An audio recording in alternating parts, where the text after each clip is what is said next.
Hello, gamers! You're listening to the Short Pause Gaming Podcast. This is episode number 112.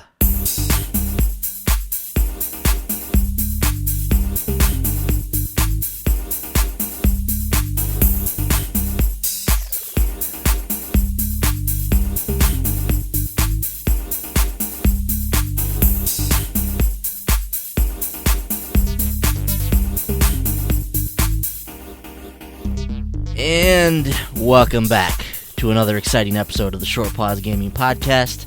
I am, of course, Ben. That's Frankie. That's Bender. I don't know if I'm pointing at the right ones because I don't know what this looks like on the video.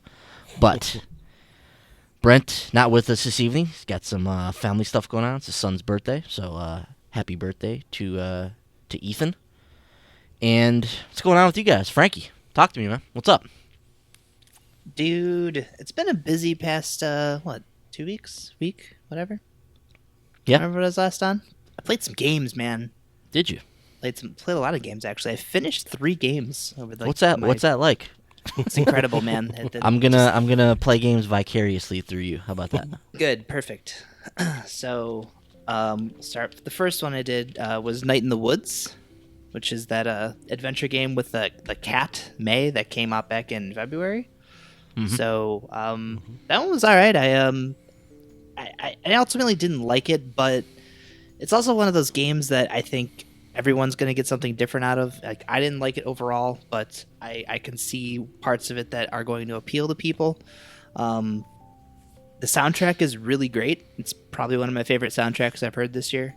I actually ended up hijacking JD's podcast, so went a little more in-depth with my thoughts on the game on there and shared 5 of the tracks that I really love from that soundtrack. So the latest Play and Listen episode is all me talking about Night in the Woods and Night in the Woods music, if you guys want to go and check that out.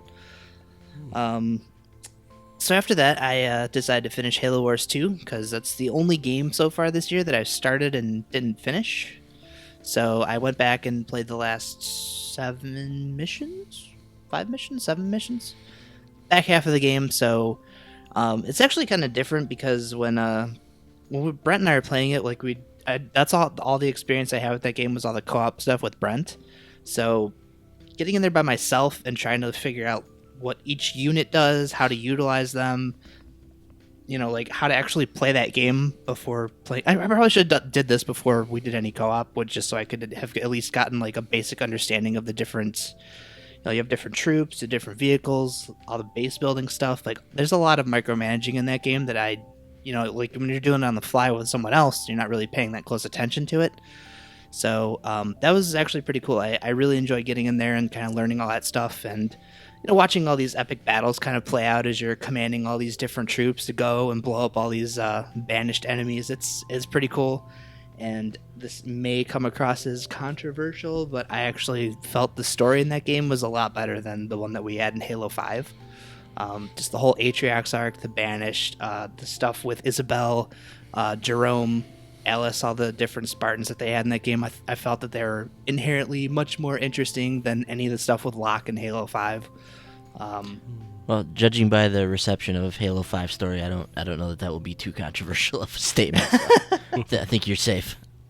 Yeah, you never know. But if you're a Halo fan, I strongly recommend give that game a chance. It's a strategy game, obviously very different from, the frantic first-person, shooter that you're used to. But you can kind of brute force your way through it. Just build up your base. You could even build up your population, just roll out with a crap ton of troops and take down people. So that's what I end up doing most of the time, because I'm terrible at that game. But it was a good time. So that was fun. And so let me ask you about that, Frankie. Did you eventually wrap your head around any other strategies by the end of the game? I mean, to me, as an outsider, one who doesn't engage in these games too much, I haven't played a real-time strategy game since StarCraft. All right, back on the PC, back when I was in high school. So to the outsider looking in, it would seem like, man, if you can just play a strategy game without utilizing any sort of strategy, doesn't that kind of defeat the point of the game? Is that a flaw in the design, or is it just you were playing on a low difficulty? What's the deal with that? So I played through it on normal. There were a couple times I wanted to bump it down to easy, because there were certain parts that I was having a hard time with because I was just trying to do the brute force thing. So there is a level to the game that you're going to have a much easier time with if you understand what you're doing, and just the way that okay, well, I want vehicles right now, but I need to build up my power and my supply depots. So like there's a lot of stuff in there that you really have to kind of learn and pay attention to that. Mm-hmm. You have to, like, there's really no way to progress in the game unless you understand like a certain basic level of how that game works. So there is some learning curve to it, but for the most part you can still, as long as you keep like a diverse group. And I guess my biggest problem, actually, like the more I think about that alone, actually, so you have all these different troops, but you can only like hotkey 4 of them, because you're on a controller, so you don't have a keyboard, so you're limited to that. Like in that regard, it is kind of frustrating towards the tail end of the game, because you're like towards the tail end, the battles are much larger in scope. The last couple of missions are actually multi-tiered, and you're doing 2 different parts to them. So like those parts where you're trying to command like troops, there's a couple of missions where you need to control various points on the map and trying to manage 5 or 6 different types of troops to go over here, and over there. That got kind of annoying on the controller. So I do wish, like, I do want to play this game on PC. I know Brent mentioned that he was looking at doing that too, because it is a play anywhere game. But yeah, long answer to that question. But yeah. When you were talking there, I thought of something else too that I think about. It's actually something I find fascinating with game design, and the title I come back to when I think about this is Quantum Break. Even though it's a game I haven't played, one of the things about that game was the fact that people didn't like the cover system or the way the shooting mechanics worked in that game. But they're in the game, and it's designed in a way where if you wanted to, you could go through the game that way, right? Like you could use cover and shooting and stuff if you wanted to. But Yeah. the best way to play the game is obviously to use the powers and utilize it. And then we're talking about Halo Wars here. Like, yeah, the best way to go through the game is obviously to have a sound strategy and command your troops thoroughly and do that kind of stuff. But in your case, you're just like, I'm just going to build as many of these troops as I can. I'm just going to throw them all on these dudes and hope that we come out on the winning end of it. So, in that respect, like, do you feel like this is a flaw in the design of the game, or this is a flaw in something like Quantum Break? Because the mechanic is there; it's there for you to use, but it's just maybe not implemented properly. Like, what do you feel on that? If that question makes any sense, I don't know if I, said that in a way that made sense, but No, it does. I know what you mean. I think if this wasn't like a game in the Halo universe, then yeah, it would be a flawed way to play it.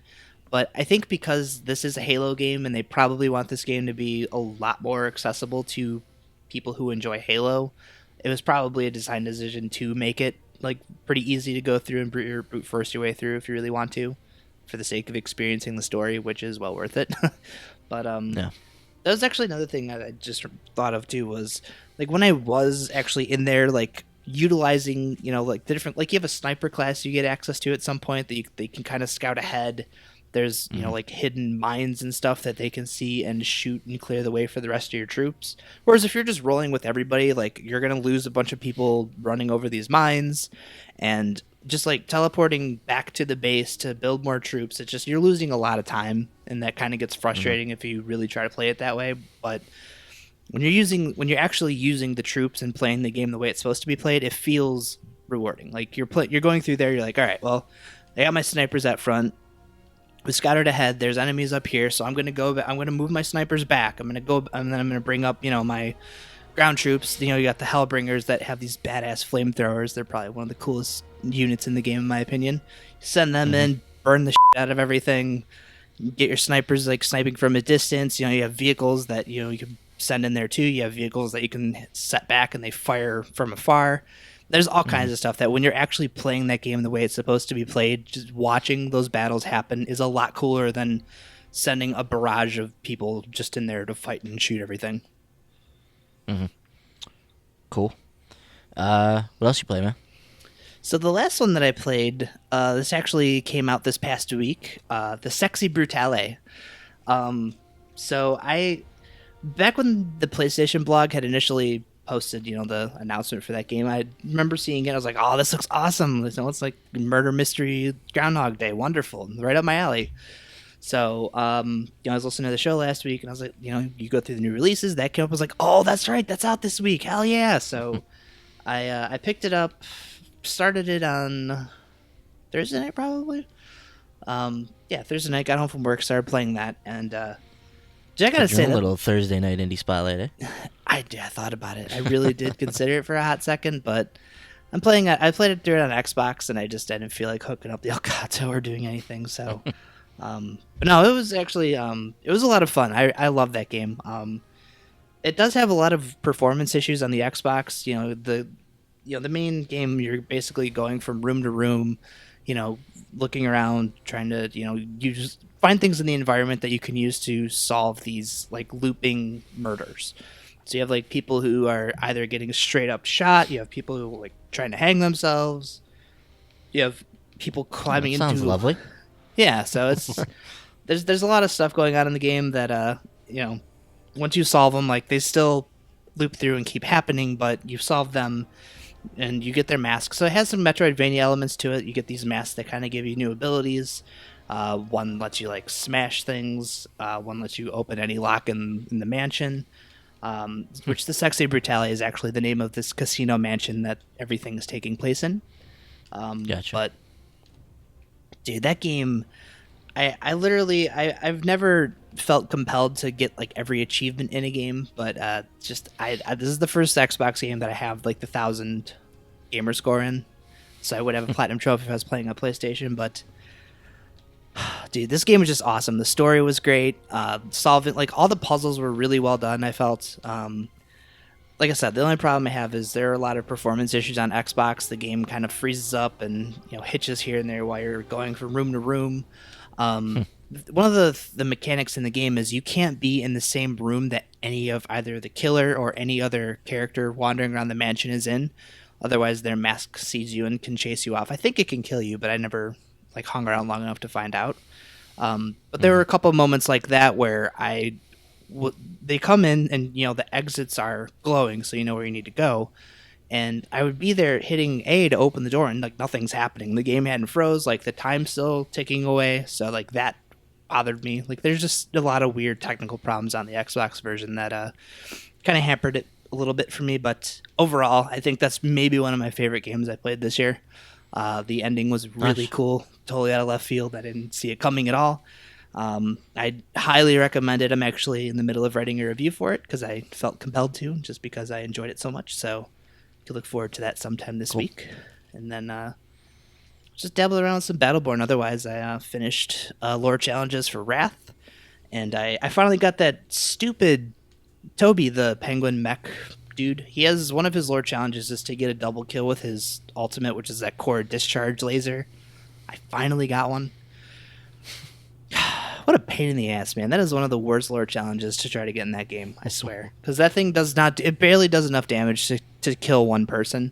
So getting 2 kills with that thing, I didn't think it was actually possible. But I lucked out, finally got that today, so. Congratulations to you, sir. Sounds like you had a nice week of gaming. Bender, how's your week been going, man? Talk to me. It's been going pretty good. Been playing some Destiny. Trying to get some of that Age of Triumph stuff done.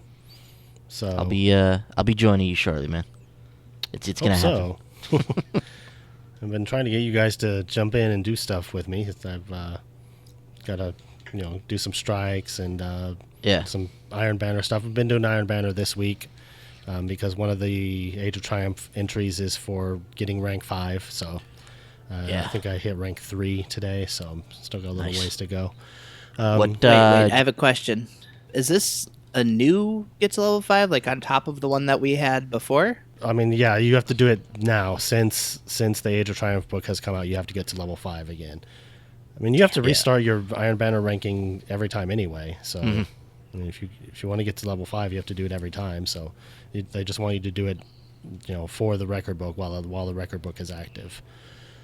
Just to elaborate on that too, Frankie, certain challenges from that you've done prior, like going through the story or the moments of triumph, that kind of stuff, that will register in your book but there are other things that you have to do again, like the Iron Banner and like some of the other things in the book. So there's like selective things. So like realistically, you've probably got half of the book already completed when you open it up, and then the other half you've got to kind of do some of the challenges they have laid out for you. Yeah, if you've been playing since the beginning of the game, you'll have the first 2 pages complete already. Mm-hmm. Because they're all tied to like story stuff from the first 2 years of Destiny.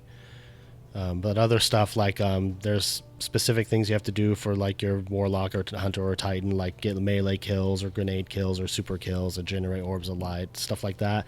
You have to do those things for the Age of Triumph record book now. I mean, obviously you've done many more than 250 melee kills in your time as in the game, but you have to do that now, to be able to complete that entry. And they explained that the reason they did that was that they wanted people to have something to work towards with the Age of Triumph book, because if they just rolled it out to the people that have been here since day one, they would have done the whole book already by the time they rolled it out. So I want to give people something to work towards. True. So yeah, I'm like 56% done with, not done with the book, but done with what you have to do to complete the book, because you don't have to do everything to be able for it to be considered complete. I think I figured out that you have to do pretty much about half of what's in the book to actually complete it. Nice. And once you get it completed, you get a chance to buy another special shirt for the Age of Triumph. So that's pretty cool. I'm gonna try. I want that too. Yeah. The last shirt was pretty cool. I like that one. Yeah. Got the old gamer tag on the sleeve and everything. Mm-hmm. It's pretty rad. Yeah, I like that a lot. So, yeah, I've been playing some Destiny, still playing Zelda. I mean, I did beat Zelda since the last time I was on the show. I beat Ganon, so that was pretty cool. So I mean, there's still tons and tons for me to do. I finished Ganon. I think I've like 80. No, I'm over 90 shrines now, and I think I'm like 25% complete with the game. If you look at the map, it shows your completion level at the bottom left. I'm like 25% complete. So is that primarily because of like the Korok seeds? Is that what drives that percentage down so low? I would imagine so. I don't know what percentage they allocated for those seeds, but yeah, there's no way I'm ever gonna find all of them. I'm not even gonna try. I thought I read somewhere that was what was driving the percentage down so low. Probably that's probably true. Yeah, because there's 900 of them. Golden turd. No, and yeah. Then when they said I was on Reddit or something, what you actually get, it's some. He gives you like a golden. It looks like a turd. It looks like a gold turd. That doesn't do anything as far as I know. So it's like that's not worth it. Wow. Yeah. Would this turd maybe be useful in the DLC or something? Is this going to be like for the future maybe? Maybe. I would hope so. I'd hope there would be some sort of use for it, but as far as we know now, there's not. There's some puzzle where you put it beneath some like elephant statue's ass and it opens up some secret level or something. Yes, exactly. That's how you get into the secret dungeon. Yeah. Yep. Makes sense. Yeah, but yeah, still got a ways to go. I'm definitely going to try to get all the shrines for Zelda. So even though I've beat the boss, I still want to go and find all the shrines at least. So yeah, that plus Destiny is all I've been doing pretty much lately. I don't think I've played anything else.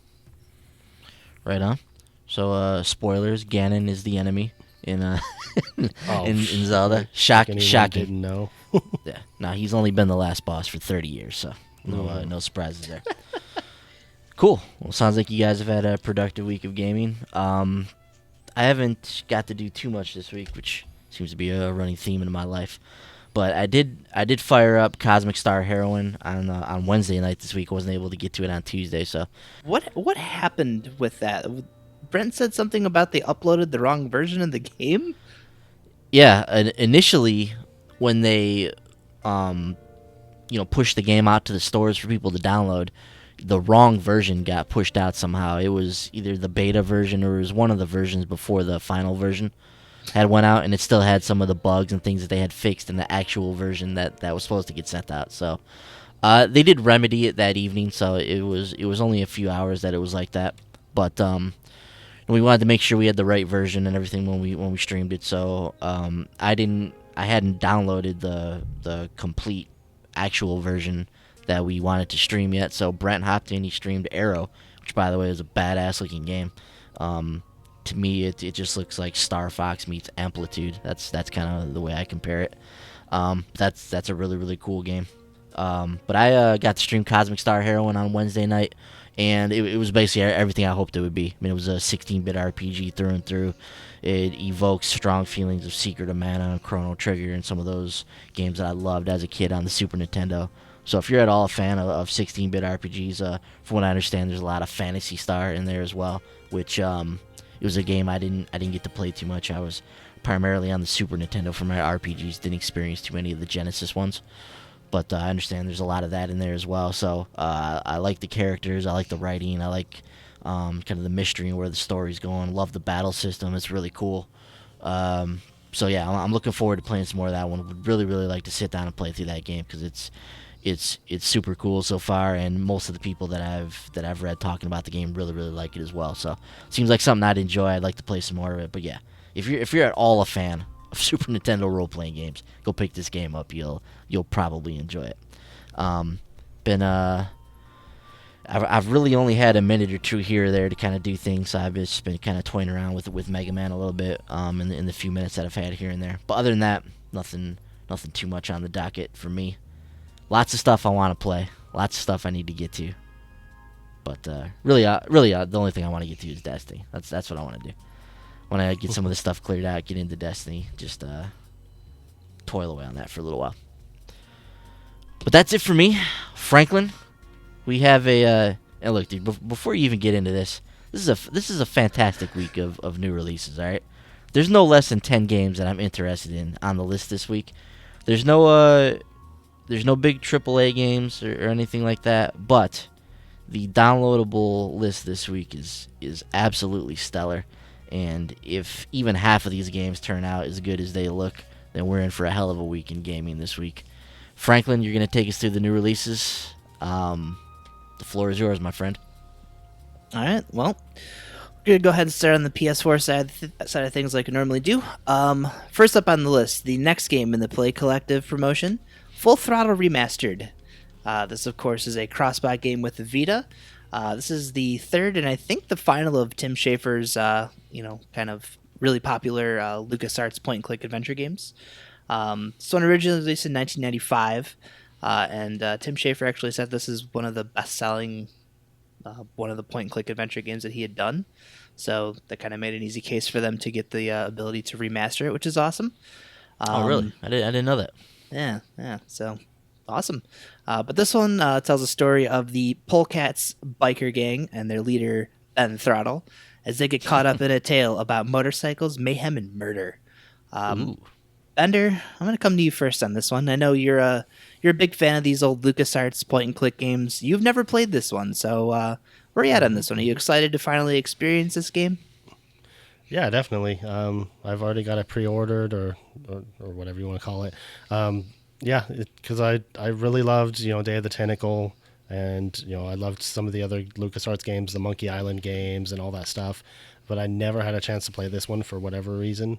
So, I'll be excited to finally experience this one for the first time and in the remastered form of it. So I'm excited. They've been doing really good with these remasters. Day of the Tentacle remastered looked beautiful. I love the animations and everything. Everything was completely redrawn. The music was completely done. So I'm sure they'll give this one the same treatment. And so I'm sure it's going to look and sound great. And so I'm looking forward to checking it out. Yeah, this one went through the same process that Day of the Tentacle and Grim Fandango underwent. So this will probably have that same feature where you can flip between the remastered and the original form of the game, which is always cool to see.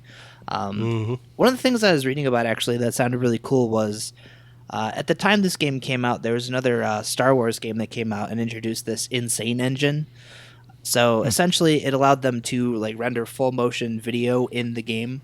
So there's scenes in Full Throttle where they're on the roads and the roads actually are animating as they're riding. So they're talking about what a pain in the ass it was remastering those. They had to go in frame by frame and reanimate all those essentially. So awesome. Ben, you and you got to review Grim Fandango for us. I think did you ever dabble with Day of the Tentacle? Yeah, I played it on the Indie Spotlight. Never beat it, but that's definitely a cool game as well. Yeah, so we're at Full Throttle. You excited? Yeah, I really do want to play this, especially on the Vita, man. I played through Grim Fandango primarily on the Vita when that came out, and I really loved it on there. I love the ability to just, obviously, take it around with you wherever you go. But for these games in particular, they get frustrating. Like some of these puzzles, adventure game logic is something I struggle with on occasion. And some of these puzzles, man, like Grim Fandango, there were times where I just wanted to like ram my head through a wall or like break my Vita in half. So for those times, it's nice to be able to just set the Vita down and just walk away. Obviously, you can turn your console off, turn your TV off, but it's not the same. I'm carrying this thing around with you, and whenever I get an epiphany, or sometimes I'll just be walking around, I'm like, wait a minute, if I combine that item with this, it'll just like strike me in a moment. Then you can pick up the Vita, pull it out of sleep state, and just go right back and try it and see if it works. So I like these games. I love that it's cross-buy, and that I'm going to have that ability to just kind of pick it up and put it down. But, yeah, Grim Fandango was an excellent game. Had a really, really good time with that one. So I really do want to play some Full Throttle Remastered. I've heard some great things about this one. Sounds like it could be a similar awesome experience. Yeah, there are a couple people I've talked to who've played a lot of these old games, and Full Throttle is one that a lot of people had hoped that would get this remastered treatment as well. So I'm excited to finally experience this one as well. Yeah. Next up on the list, Ben, Marvel's Guardians of the Galaxy, the Telltale series is beginning. Episode 1, Tangled Up in Blue. So you have the season pass already pre-ordered, I'm assuming? I do. You Shocking. you looking to hop in these as they come out? You gonna wait?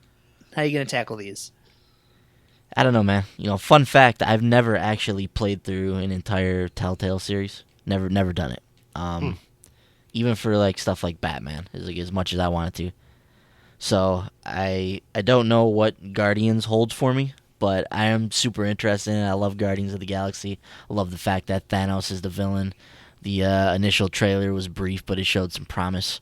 Nolan North is Rocket. Come on, like let's go. So I would like to fire up Guardians of the Galaxy. Do I think I will? I don't know. Probably not. But ideally, I would like to fire it up this week and then play them as they come out. I think that would be great. But I'm not making any promises on that. But I'm excited for this. I hope it does well. I hope it's a great series and we see some more of this because, by all accounts, Guardians should be perfect for a Telltale series, right? I mean, they're the perfect type of cast, the perfect type of characters for them to get in there and kind of mold. So I'm excited to see their take on it, though. And, I'd like to play it this week, but we'll see. I'm just going to make a suggestion for the sake of, not having another Telltale game you never finish. I would just wait. Okay. If they don't stick to a strict release schedule, like as these episodes go, I can tell you from Batman, it's just if they go longer than a month, even like for me, it's always been longer than like a week. I tend to forget what's going on, so a month, play all these other games in between. It's hard to keep track of what's been going on with like the mindset that you probably want to have while you're playing them. So I would say you should hold off. I'll probably just end up holding off, just not by choice, but just by just no time. Just by the way things work out. So yeah. So Bender, you enjoyed Telltale's version of Batman. Are you excited for Guardians of the Galaxy? Yeah, definitely. I'm really looking forward to this one. I think, like Ben was saying, I think Guardians are a great fit for a Telltale game with the way they're really good at, making it humorous and action packed and stuff like that and telling a good story. They always have a good cast. So yeah, I'm definitely looking forward to this one. I think I'm going to go ahead and wait until they're all out. I mean, if a few of them come out and it looks like they are sticking to a good schedule and they're consistent with it, then I might jump in and try it out. But I think it's much better to wait until they're all out because especially with Batman, I mean, there's some of the episodes end in like a cliffhanger that you're like, oh, I have to know what happens next, but then you have to wait for the next episode. By the way, Ben, you should definitely play Batman. If you play a Telltale game, you should play that one. It was really good. I know, man. It's it's a shame I haven't fired it up. Yeah. I would also strongly recommend The Wolf Among Us. I actually really love Fables. It's an excellent comic book series.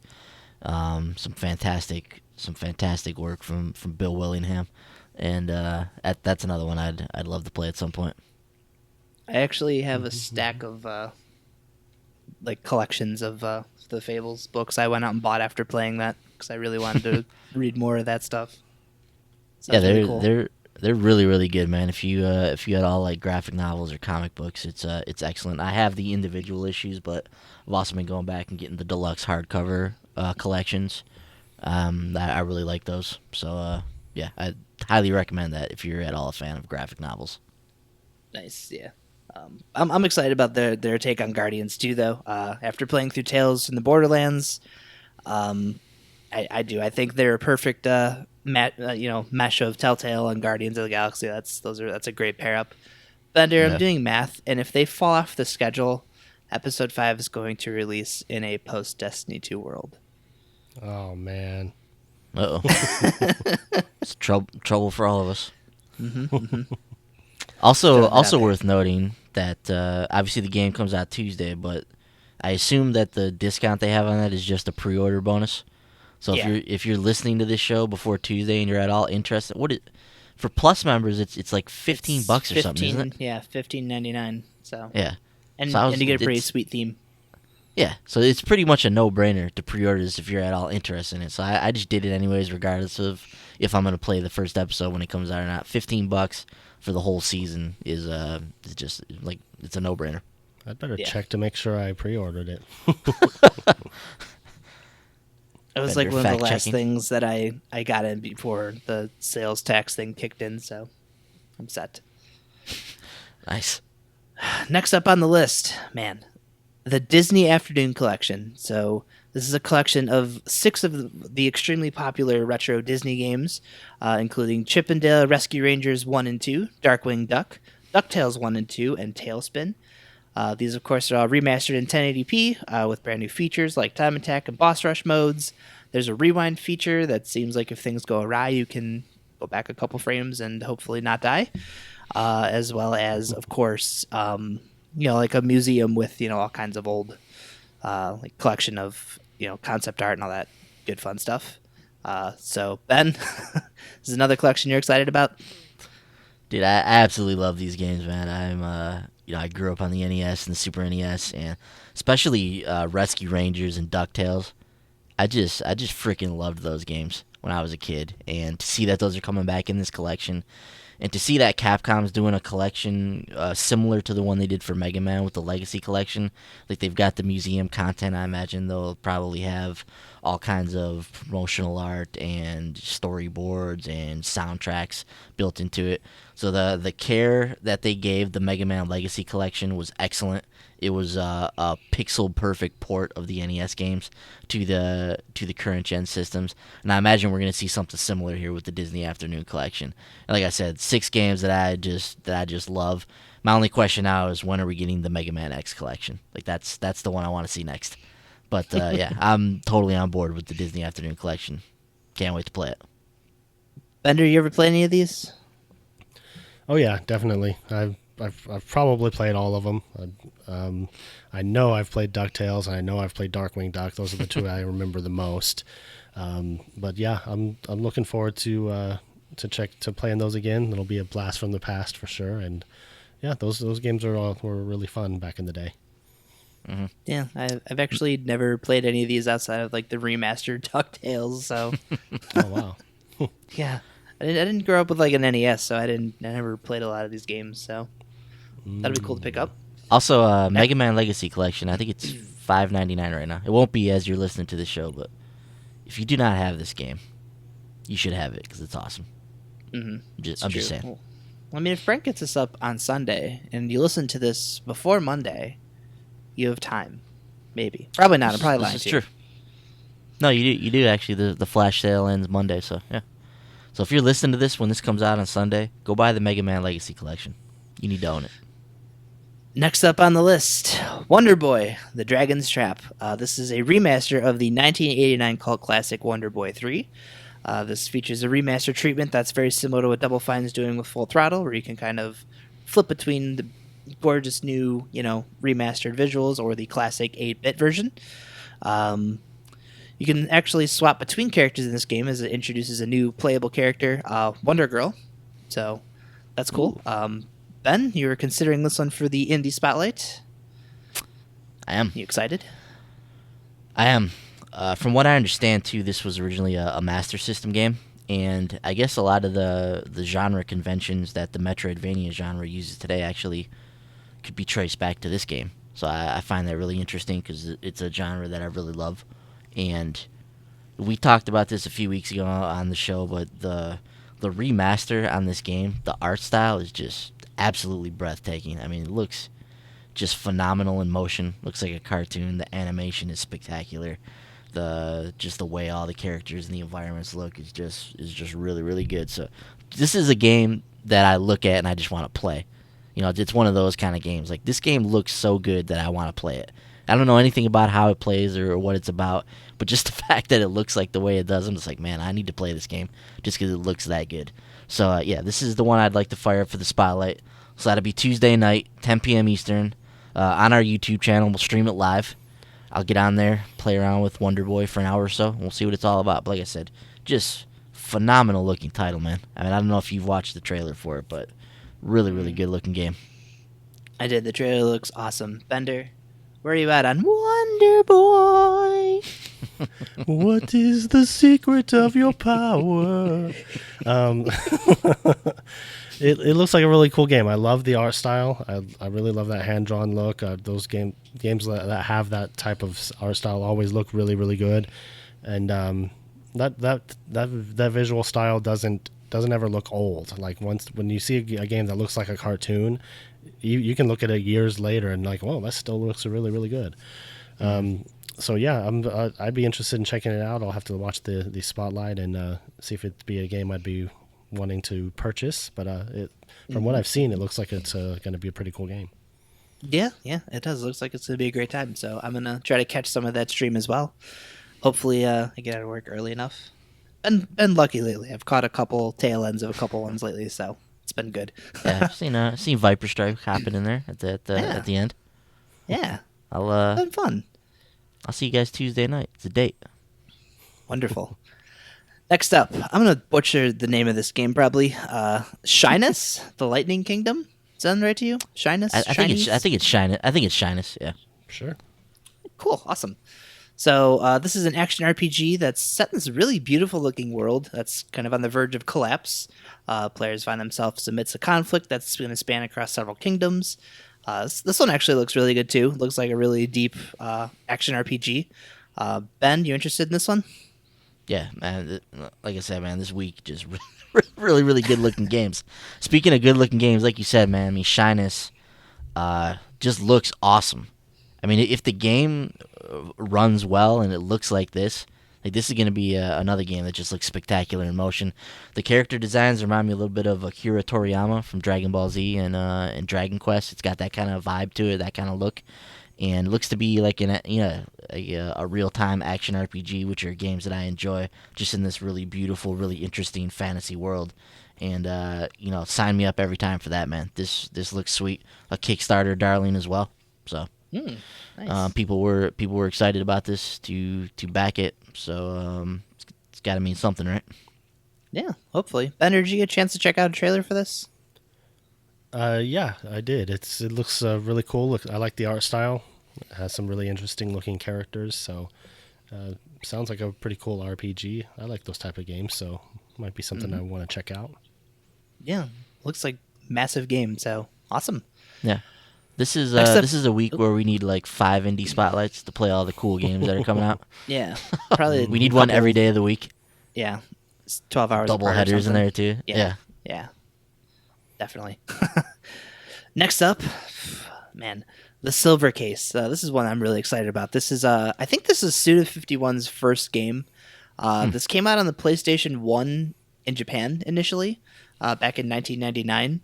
It's a visual novel that has it's like kind of like a crime solving visual novel. crime drama, as it's described as. So essentially, there's this legendary serial killer who's kind of known for killing these 20 government agents, and he's returned, or so people think. So players are going to experience a story from two different detectives' points of view as you go through all these case files and all these different things to try to solve not only the recent killings, but identify this killer who all you know is that his name is Kamui. I'm sure I'm butchering that too, but I'm excited. I love Studio 51's games. I had no idea this one even existed, so once this one kind of started coming back into the spotlight, I immediately went and pre-ordered it the second it popped up on Amazon. Ben, you excited about this one? I do have an interest in this one, and I didn't really know what kind of game it was, so if you had to peg it as something, it would be a visual novel, more so than anything else. Mm-hmm. Okay, yeah. Cool. Yeah, so I think it'd be really interesting to go back and see one of Suda's early games. Obviously, the guy's just totally crazy. So I'm sure I'm sure this game gets crazy, and I've heard some good things about it. So it's cool that it's coming back, it's being remastered or ported or whatever it is. So yeah, I do definitely have an interest in this one. Yeah, it sounded like just the sheer amount of writing in this game, just at the time, it would have cost them way too much to localize it, so they just never did. So this is the first time this game is coming to the U.S. Bender, do you have any interest in this one? I don't know. I don't think I've ever played I've never played any of his games, and I don't think I've ever played a visual novel before either. So really, I have no experience in that genre. Unless you count the like the Phoenix Wright games, I played a little bit of those. Those are visual novels, kind of, aren't they? Kind of. You talk to a lot of people and solve mysteries and stuff. Sounds like a visual novel. Some exhilarating courtroom sequences. Yeah. Yeah. Like Danganronpa. Those are great games, man. I love the Phoenix Wright games. They are pretty good from what I've played. I like those. Mm-hmm. Cool. Well, you'll have to let me know if you end up picking this up. It sounds like something that you might like if you like the Phoenix Wright stuff. So. Okay. Next up on the list here, Rise and Shine. This is that really cool side-scrolling shooter that came out on Xbox back in January. Brent actually reviewed this one, so the review is up on the site, www.shorepaws.com. You can go and seek that out there. This one looks really cool. I really want to play this game, so I'm kind of glad that I held off, and I'm going to pick it up on PlayStation, get some trophies. Ben, this one you're interested in as well? Yeah, same boat. I saw it coming to Xbox. Looks really, really good, so I was excited to hear that it was coming to PlayStation this week. Brent really, really liked it. It definitely looks like my kind of game, side-scrolling shooter, crazy shooter game. So, yeah, this is another one. It's one of those games I just look at. I'm just like, this looks so damn good. I just want to play it. Like it just looks like a comic book in motion. It's got some superhero stuff, some comic book stuff, some goofy kind of meta game stuff in there as well.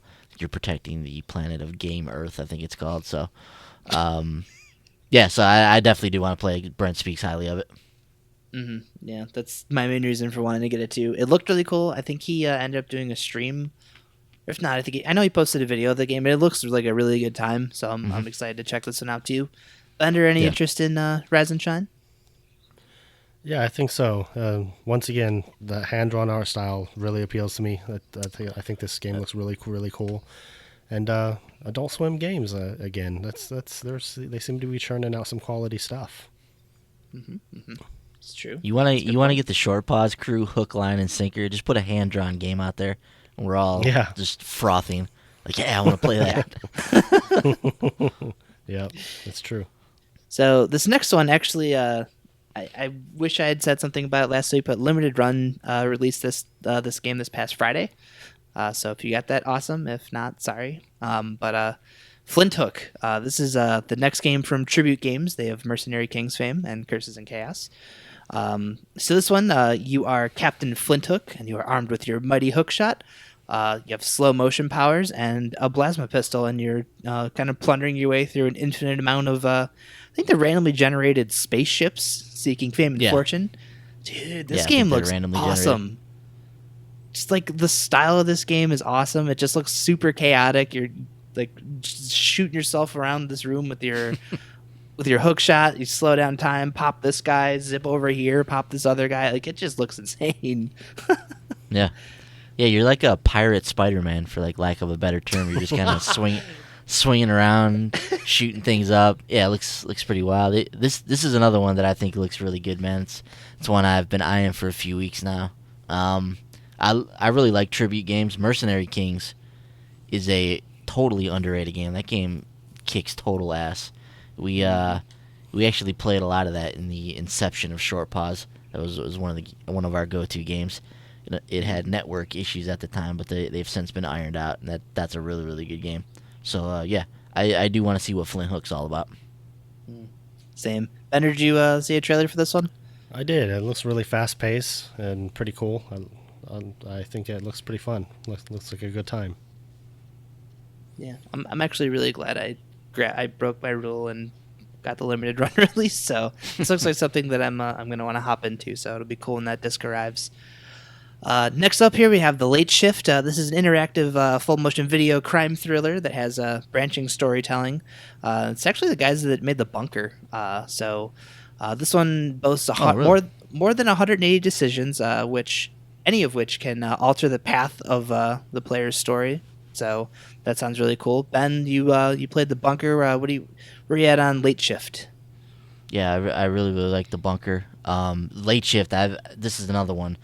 Saw a blog post for it a couple weeks ago. Was like, man, this sounds really neat. It basically just sounds like you're playing a movie almost. You're just watching a movie and you're making decisions. The one thing that I read about the game that I really like is that the movie doesn't stop for you to make a decision. It's like these decisions come up as the movie's playing out, and you just got to kind of make these on-the-fly decisions and go with it. So there's no stopping, pausing, thinking about it. You're just going right through the film. The actors are going to just act it out. And, yeah, if this is something that's well-acted and well-written, this could be really, really cool. So I don't know how long this movie is or exactly what you're going to do in terms of the decisions or what you're going to do, but very, very curious about this one. I would like to stream this one at some point. I think this would be an awesome stream. That'd be a good time. Next up here, Deformers. This game is finally coming out on Friday. This is like a competitive party game made by Ready at Dawn. Of course, this is the next game in GameStop's Game Trust Publishing joint. I don't know. This looks like it's kind of taken some modes that are a little similar to Rocket League. So looks like a fun game to gather some friends and hop on, play with these little goofy animal things. So cool. Dark Souls 3, the Fire Fades edition. That's another Friday release, and that is, of course, Dark Souls 3 on a disc with all of the downloadable content. So I think there were 2 packs they ended up releasing for that. So if you're crazy like me and want all that content, the Ashes of Ariandel and the Ringed City, I believe. Yes, they're called. Mm-hmm. Yes, sir. Heard good things about both of those DLCs. Yeah, the newer one actually sounds like it's pretty challenging. So. Yeah, it sounds badass too. Like you're at the edge of the world fighting like some just ridiculous beasts. I mean, it's just some cool ass stuff. Awesome. I'm looking forward to picking this one up. I want to get in there and actually play through this game sometime this year. So I've been pretty good about getting to things I keep saying I'm going to get to. So maybe this will finally be the year I play through Dark Souls 3. It's a tough one, man.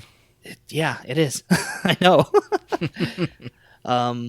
Next up here, Arcade Archives Neo Geo Art of Fighting. This is a Thursday release. I don't know a lot about the Art of Fighting games. I know that they're kind of they're set in the same universe as the Fatal Fury games, and this is supposed to be a prequel to those. So I assume $7.99 get you some easy trophies and a cool fighting game if you're interested. ATV Renegades. This is the latest ATV racing game for those of you who enjoy those. Mech Runner. This is like an endless on-rails action game where players are piloting this powerful mech and you're going through these cinematic battles against a relentless robotic army. It actually looks really cool. It's $7.99, I think, so this might be one that I end up checking out. Ben, did you see anything about this game that looks appealing to you? I watched a video of it. I was a little confused by the whole endless action. Is this like a just you go till you die type of thing, or are there levels? Yeah, I wasn't quite sure how it... It looks like one of these kind of endless runner games, but a mech. Yeah. Yeah, I mean, I like mechs, and I like the fact that this thing transforms from like a mech to a tank and stuff, so I mean, it could be cool. I'd be interested to hear your take on it. Yeah, totally. I'm actually looking forward to hopping into that one. Lastly here, Spirit of Destiny. I have no idea what this game is. No idea. there's nothing online. Nor do any of us. Yeah, there's no gameplay trailers anywhere, no information anywhere outside of a Wolfenstein mod, which I'm pretty sure that's not what this is. So, Spirit of Destiny. I love the only description we have of this game is from the PlayStation blog, and it just says, "This fantastic ancient world has been invaded by powerful enemies who rule in the dark. Several centuries have passed since Light's lords defeated them with the Spear of Destiny." That's it. That's all we got on this game. It's probably not even the title of the game. That just they saw that sentence and put that as the title. Yeah. It's like, thanks for that, guys.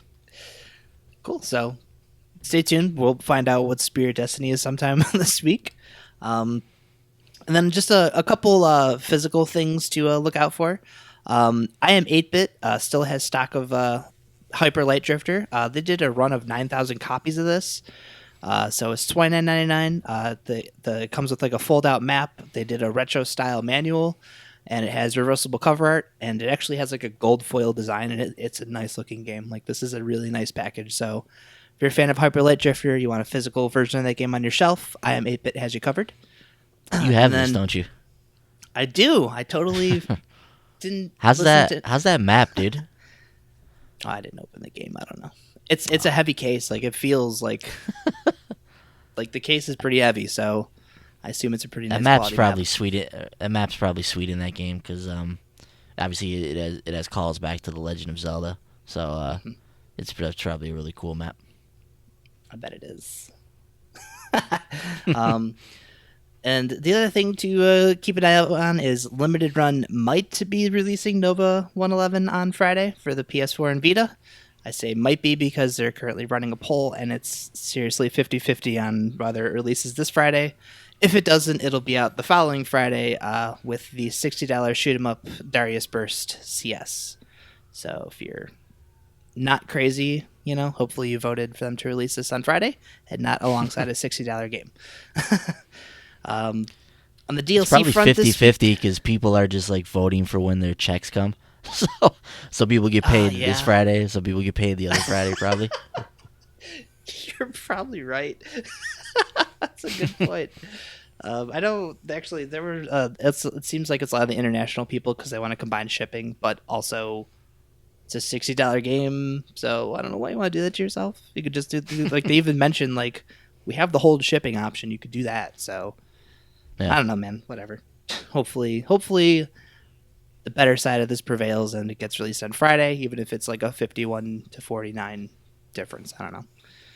Yeah. So, rolling on here on the DLC front this week, the Call of Duty Infinite Warfare, is this Continuum DLC? Continuum, yeah. This looks like it just adds 4 new maps, so those of you still playing Call of Duty Infinite Warfare, you have that to look forward to.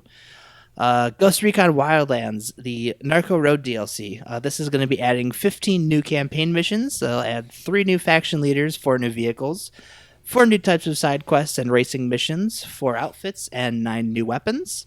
Also worth noting that there was a free update that dropped this past week that added live season challenges to the game. The first, which I believe is live right now, is the Rise and Fall of Unidad, which challenges players to target Unidad operations. Challenges will be refreshing every Wednesday for 6 weeks, so for the next 5 weeks. And it allows players to earn 3 unique rewards every week. So, Ghost Recon fans, you have some new stuff to entertain yourselves with. Watch Dogs 2's No Compromise DLC also drops this week. This is going to be adding a set of story missions that pits Marcus against the Russian mob. It also is going to be including a multiplayer. Actually, this isn't totally true, but there's also a multiplayer mode launching alongside this called Showdown. That was originally supposed to be included as part of the season pass, but I guess due to the way Ubisoft wants to restructure how their DLC works, this will be a free update for everybody on every platform. Mm-hmm. So those of you who are enjoying Watch Dogs 2, Showdown's going to be adding. On Monday, this update will be going live. They'll be adding 3 new PvP game modes, so you have that to look forward to. As far as what's going to be kind of replacing that in the No Compromise DLC pack itself, to kind of make up for this, it'll be adding new ability granting outfits and vehicles, and a single player time trial mode that wasn't actually previously going to be part of the package. So that'll be out on Tuesday for PS4 owners, May 18th for Xbox One and PC owners. And then the last thing I wanted to make note of here is that last week the Neverwinter Cloaked Ascendancy update is available now. So those of you playing Neverwinter, you have more content. All right, so moving on to the PlayStation VR side of things here. Bandit 6 Combined Arms. This is a Wednesday release. This will put players in the controls of the tail guns on a World War II bomber, fending off swarms of attacking fighter planes. Before being thrust into the heart of the war to defend key areas from enemy forces. Dude, this looks really cool. I want to play this. Yeah. This sounds like it could be cool. Yeah. I don't know. I love any of this, like, any kind of dogfighting, anything involving anything like that in VR is just such a good time, in my opinion. So I can't wait to hop into that. Herocade. This is a compilation of 9 VR experiences, which include 2 award-winning horror titles, Sisters and Dead Halls, which apparently are scary as hell on Gear VR. So that'll be launching for $14.99. VR Invaders Complete Edition. This is a story-driven sci-fi shooter where it just sounds like a good time shooting, blowing stuff up. So if you're into that, there you go. And lastly, Race the Sun will be getting a PlayStation VR update this week. So I assume you could play through that game in VR, which sounds fitting. Yeah. On the PlayStation 3 side of things, maybe we'll have something next week. Who knows? The Vita, obviously, Full Throttle Remastered, and Demo, The Last Recital. This is a rhythm game where players have to hit notes at the melody of music. Also boasts a lot of DLC available, so hooray. Super intrigued by that one. I heard some good things about it. It's like a narrative-based rhythm game.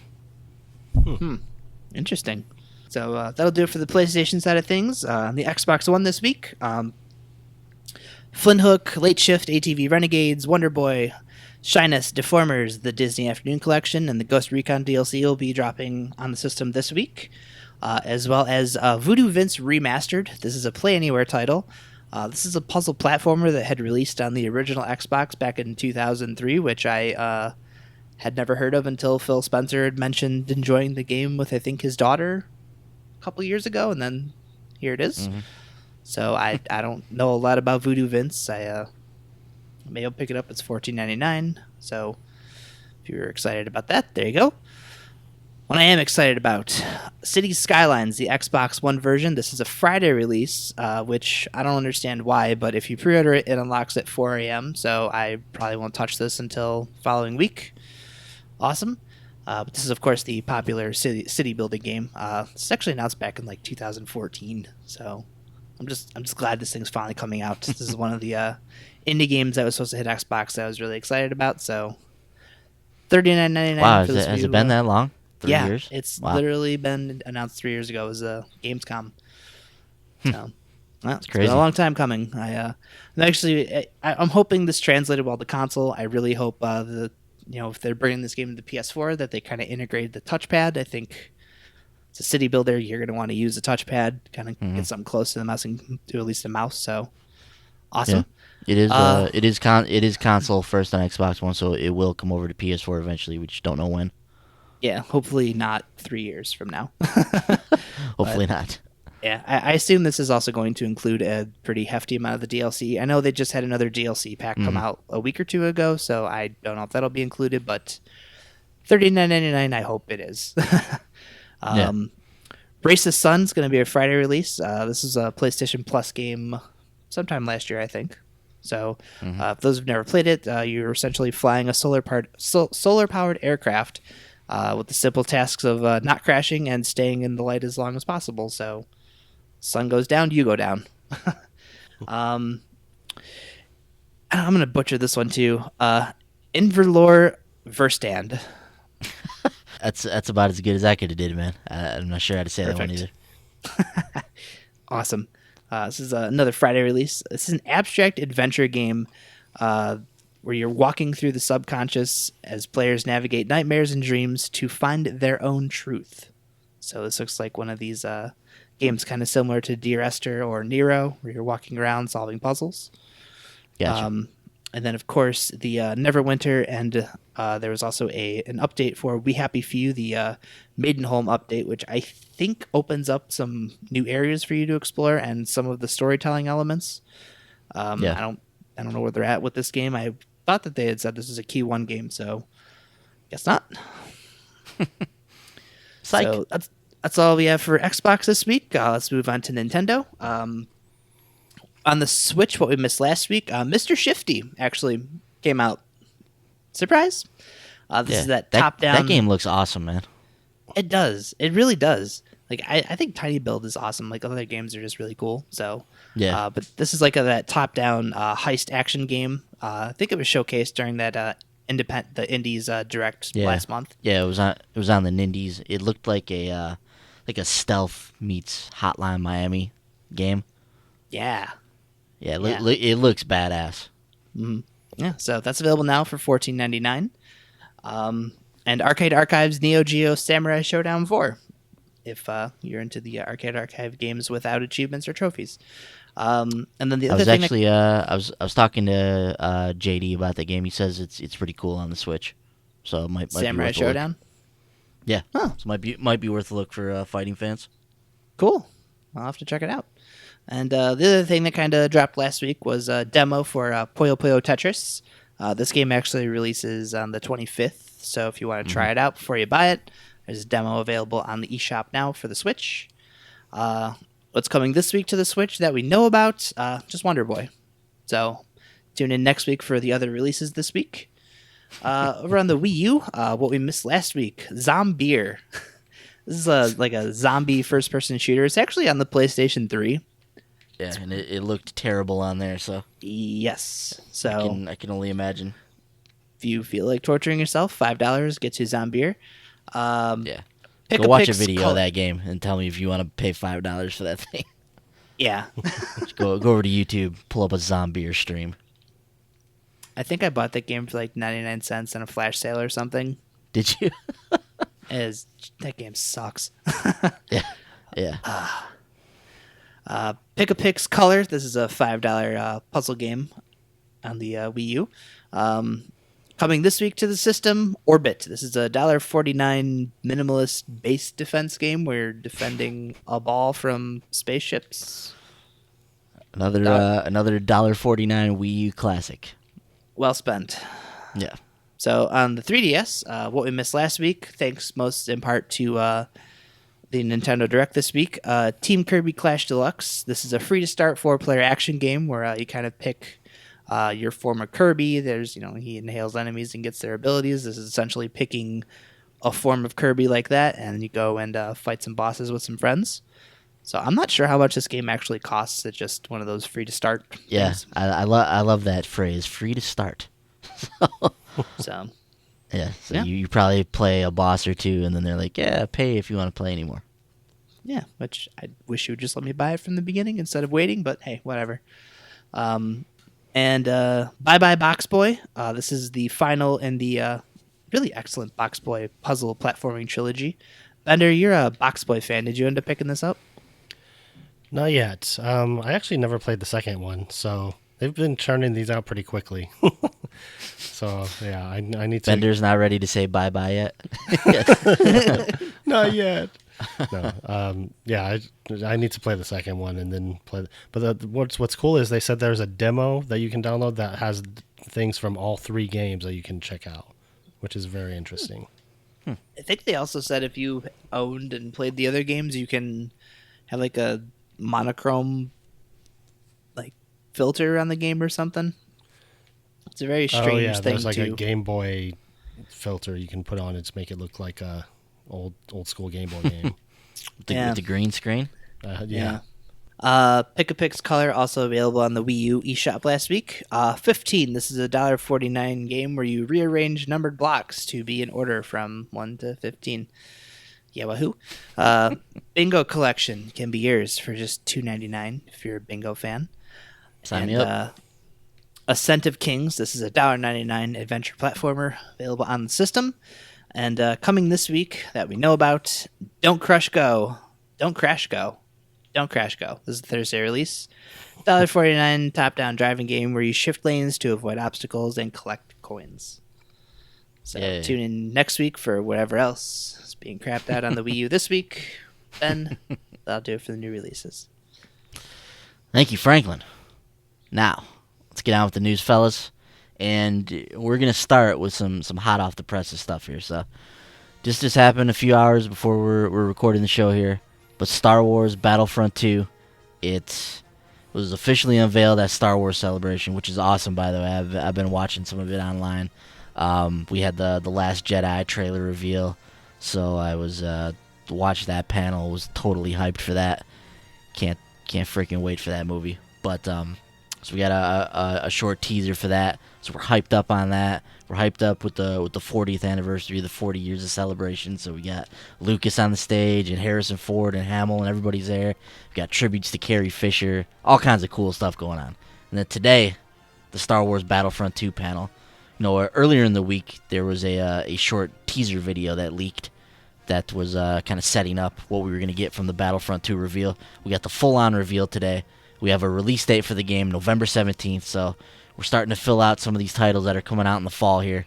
And, of course, we're going to have a single-player story. We got basically the trailer focused on that. So we have a single-player story, and also some people consider this as like a news story, but the fact the story is going to be canon, and if I'm not mistaken, Disney mandated when they took over Star Wars that everything that happens henceforth will be canon in the Star Wars universe. So whether that's a book or a game or a comic book, whatever it is, everything has to be canon in the Star Wars universe if it's being created from here on out. So, of course, Battlefront 2 being a game in the post-Disney acquisition of Star Wars, its story will be canon, and its story will be very interesting because it bridges the gap between the end of the Return of the Jedi and the beginning of The Force Awakens, and it's going to span that 30-year time period between those two films. So, obviously, it won't fill in every single piece of information, but it will bridge the gap in, I'm assuming, what will be some interesting ways. So, really excited to see how that story plays out. The multiplayer suite, obviously, going to be improved upon. It's going to be much deeper this time around. It's going to be revamped. It's going to span multiple eras now from all of the Star Wars eras. So we'll have access to the prequel timeline, the original timeline, and also the current timeline that we're in with The Force Awakens and The Last Jedi. So, guys, I absolutely love Star Wars. I had fun with Battlefront. Really, really pumped about Battlefront 2. Super excited for The Last Jedi. Like I'm going to be on a Star Wars high as we get towards the end of this year here, playing this game, getting ready for The Last Jedi. Bender, I know you're a big Star Wars fan too, man. What'd you think of this reveal trailer? What do you think about what we've heard from the single player story and whatnot? What are you thinking, man? I thought it looks pretty cool. I think it's very interesting that the single player campaign is going to be taking place, from the perspective of the Empire. I love that. Yeah. Yeah, you're playing as like a TIE fighter pilot, which is really cool. So I'm really looking forward to seeing what sort of story they tell with that from that perspective. That's very interesting. Mm-hmm. It'll be cool to be able to see all the different heroes and villains from the entire Star Wars pantheon throughout the years, and I think that's really cool. Darth Maul's in there, which was he was the best part of the prequels. Yeah, so, he was a badass. Yeah, so lots of cool stuff. I'm really looking forward to checking out the single player campaign and seeing what they do, what new things they do with the multiplayer as well. Yeah, I mean when you're watching a trailer and you see Darth Maul start charging at Yoda, you're just like, all right, let's go. So that's awesome. We see Kylo Ren in there. We see Rey is going to be in there. That's freaking sweet as well. So you mentioned that story, Bender, and just a brief synopsis on that. As Imperial Special Forces operative Iden Versio, you'll witness firsthand the destruction of the second Death Star. That calamitous event propels you and your elite team, Inferno Squad, into an odyssey of revenge, betrayal, and redemption. The action-packed campaign that follows spans the 30-year gap between Return of the Jedi and The Force Awakens and leads you to encounters with some of Star Wars' greatest heroes. Now, the some other interesting nuggets we've figured out about the campaign too is that you'll actually play as Luke Skywalker and as Kylo Ren in certain sequences as well.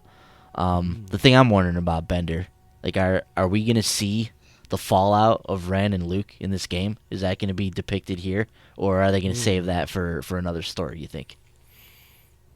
I don't know. That's a good question. I didn't even think about that. But because the fact that they put in that you're gonna play as both of those characters during this campaign, it started me thinking, like, at this point, like, we didn't even know, like, Ren is not even with the First Order at some point in this 30 years. Obviously, he joins up with them at some point, and maybe we take control of him after that point. But would they be so bold as to put that story, a very important story, in this game? I don't know, man. I don't know. That'd be really interesting if they did that. Yeah. So that's one of the very curious questions that I'll have on my mind. Franklin, what do you think about what we're seeing from the single player campaign? What do you think about what we've heard from the multiplayer, man? About this new class-based system? It sounds much more in depth than what we got with the first Battlefront, which was a more inclusive, more easier to hop in affair for a majority of people. But this sounds like it's going to be a much more nitty-gritty experience. We're getting space battles in this one now. It's confirmed.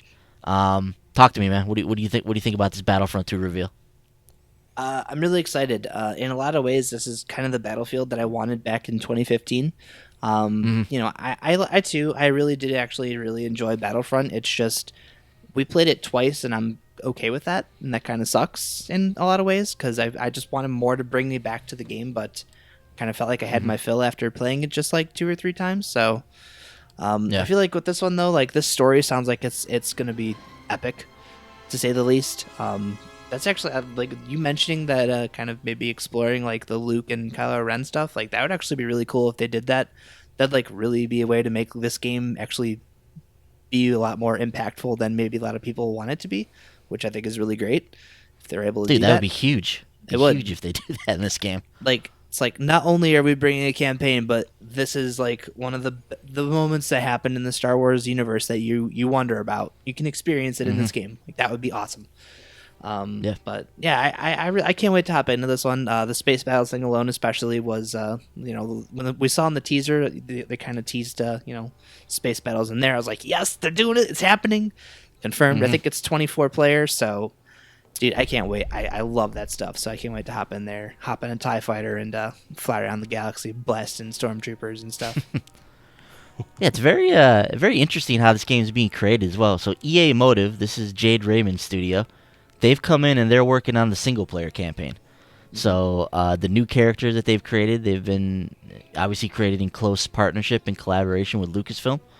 So, as everything Star Wars that with EA, they have access to the vault, and they're closely collaborating with those guys over there to make sure that this canon story is everything that it needs to be. Multiplayer, of course, is being developed by DICE. So it's cool too. So for the last 2 years, they haven't had to worry about the single player or part of the game. Like, they can just focus on making the multiplayer the best it can be. So they obviously have things that they want to do. They've heard people's criticisms or constructive or whatnot from the first game. People want a more in-depth Battlefront experience, and it sounds like they're going to get it from this. Not only modes will support up to 40 players. And like I said, they now can play with the entire Star Wars saga. So we can get battles on Naboo, battles on Jakku, we can be on Yavin. It could be anything we want now is on the table for them. And the care and the detailed work that they put into Battlefront with the original era trilogy, I can't wait to see what they do with Battlefront 2, because I know that they take this stuff very seriously, and they take this as an honor and a privilege to be able to operate in this universe and make games based on the Star Wars franchise.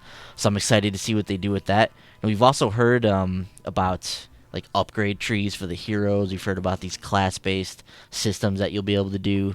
with the game now, so it won't just be a matter of just simply just picking a character and going. There's going to be a lot more to it, a lot more that's going to bring you back in terms of the upgrades and the way that the game progresses you along. So I'm excited to see what that's all about because it sounds really, really cool. Then there's a third guy in this as well, and that's Criterion. So they're in here and they're developing the space battles. So obviously they made the X-Wing VR experience for the first Battlefront, so that was like getting their feet wet with this. But now they're full on with the space battles in this game. EA says Battlefront 2 offers high-stakes dogfights with air and land vehicles, and players will be able to pilot ships that include a First-Order TIE Fighter, the Millennium Falcon, and lots more. Frankie, what do you think about all that, man? What do you think about this 3-tiered approach with the development of this game? You on board for that? Yeah, I feel, especially with DICE continuing to chip away at the multiplayer, that's obviously where they excel. So I feel like not having them like having to spread resources out across, working on these dogfight elements or a story component to this game, just being able to focus solely on fleshing out the multiplayer. Hopefully, maybe offering a lot of maps and modes at launch, which would be really nice. And I think too, like having Criterion handle the dogfights, that's giving me hope that they're going to actually get a chance to maybe flesh out the VR aspect. So I hope to see that mode kind of maybe be playable in VR. I'd be excited about that. Yeah, that'd be sweet. But yeah, having Jade Raymond's studio heading up a Star Wars story, dude, hell yeah. That's awesome. So I am. EA seems like they really, like, going into Battlefront 2, like, I feel like all the pieces are in place for this to be arguably maybe the best Star Wars game ever. Just going to throw that out there. I totally think that the pieces are there, and hopefully that happens. That would be sweet. And I think this is like the beginning of a run we're going to see here from EA Star Wars games that could be really, really special. Like we see Battlefront 2 this year. I'm anticipating 2018 we'll see Visceral and Amy Hennig's game. And then 2019 I'm anticipating Stig's game. So in the Star Wars universe. So we could potentially be on a 3-year run here where we're just churning out just awesome Star Wars games from EA. I hope it works out that way. They've got some extremely talented people working on this franchise right now. But let me ask you this. With this 3 development team approach that they're taking with Star Wars, any chance that this game feels a little bit disjointed? Like that there's not enough connection between the single player and the multiplayer because they're being developed by different people, that maybe there's a different feel to each of those and the game doesn't feel as connected as it could? Any worries about that on your front? Not really. I think it'll be okay. I mean, I'm sure other studios employ a similar practice when it comes to development, using different teams to do different things. Mm-hmm. I'm sure they're communicating. I doubt they're just like going and doing their own thing and not sharing things with each other. I mean, I'm sure there's like a guy overseeing everything who's kind of making sure everything is cohesive and works well together. So I don't think it's going to be an issue like that. I think everything will be pretty smooth. But yeah, I guess I don't know. I don't think so. I don't think it'll be an issue. Yeah. Frankie, how do you feel about that, man? You feel about how Bender does, how this is kind of a common practice to bring in multiple studios and kind of piece the game together as a unit, or any chance that because these teams are so focused on one aspect of the game that the game feels a little disjointed? Any worries on your end? Not really. I look at things like, any Ubisoft game, like the Assassin's Creed games, Ghost Recon, like those games usually have like 5-6 teams working on them. So yeah. I know Jade Raymond's coming over from Ubisoft. She's probably used to working in that kind of environment where you have shared studio collaborations on a single title. And I don't know. A lot of ways, like I think it'll be totally fine. But I also, and again, like I don't think this is going to be the case here because you come to Battlefront because you want a multiplayer experience. So the single player, if anything, might be a little bit different. But I think back to like Spec Ops: The Line, where you have this really excellent single player campaign and then this like dumpster fire multiplayer mode. But obviously I don't think we have to worry about that in this case. And I think honestly that that's one of the only times where I felt like the game, and like you had 2 studios working on a single project and then you had just this one aspect of the game that was just, why the hell is this here? Mm-hmm. So I don't think we have to worry about that though. Like the studios involved with this have all been doing this for a long time, so I assume this will be totally fine. Yeah, like they're professionals. They deal with the stuff all the time, right? Yeah. Funny you mentioned Spec Ops: The Line, but this game's actually being co-written by Walt Williams, who wrote Spec Ops: The Line, which is really really interesting. So obviously that game was acclaimed for its single player campaign and its story that it told. So I think that's totally cool that he's involved with this as well. So Awesome. Really interesting. Dude, I love that game. Spec Ops: The Line. I actually haven't played that one. Dude, it's awesome. It's probably one of I don't want to say it's one of Nolan North's best performances, but that game is really cool. That guy's got some good performances, so I do need to check that one out at some point. Heard nothing but great things about it. Now I was just thinking too, and Bender, I want to get your thoughts on this. But in that trailer, it's narrated by a guy who sounds an awful lot like the Emperor, who supposedly just blew up in the Death Star as we're standing on Endor there, watching the second Death Star explode at the end of Return of the Jedi. So what's that all about, dude? Like, we saw this kind of brief image of this like red guy, like cloaked in red, who I assume he's the guy who sounded like the Emperor. Did the Emperor survive? Is this another dude? What do you think, man? Any thoughts on that? Have you thought about it at all? No, I didn't even think about that. I just assumed the guy. It sounds like the Emperor, right? Yeah. I mean, just assumed it was just story, like narration for the trailer. I didn't really even think about that. Yeah, I mean, when this game starts, like, that's kind of the catalyst for the beginning of the game. Is like the Death Star explodes. So I assume that the Emperor is no more, unless he pulled some Jedi magic or some Sith magic and is somehow still among the living. It's one of the very interesting mysteries. Yeah, could be a twist at the end. Yeah, very interesting mysteries that this game will explore. So I'm really excited to see where they go with this. I hope it's a great story. Obviously, the Star Wars universe is just ripe with great material. So I hope they're able to do it justice and do a great story, because that's really the thing that was missing from Battlefront, was that great single player story. Like, this universe just begs for those types of experiences, because there's so much rich lore and material to work with. So yeah, really looking forward to seeing what becomes of this. Now, as far as pre-ordering it goes, there is an Elite Trooper Deluxe Edition, which includes upgrades to all Trooper classes and access to the game 3 days early on November 14th. EA Access subscribers will be able to play the game as early as November 9th. Anyone who pre-orders Battlefront 2 will also receive the Last Jedi-themed content, including exclusive Kylo Ren and Rey-themed looks based on the characters' appearances in the upcoming film. I have already locked in my Elite Trooper Deluxe Edition. Any of you guys pre-order yet? Not yet. Not yet? Not yet. No, all right. not yet. I'm in early. I don't know how limited that collection is going to be. Probably not, but I figure what the hell. Me get in there before it gets too hot. How much is it? It is, the Trooper Elite one is $79.99, but obviously you get 20% off with Prime or with Best Buy Gamers Club. So take advantage of that. It comes out to $63 or something like that. So not too bad. Amazon.com? Take care of that now. We have a live pre-order going on, brought to you live on the Short Pause Gaming Podcast. This is riveting TV for everyone.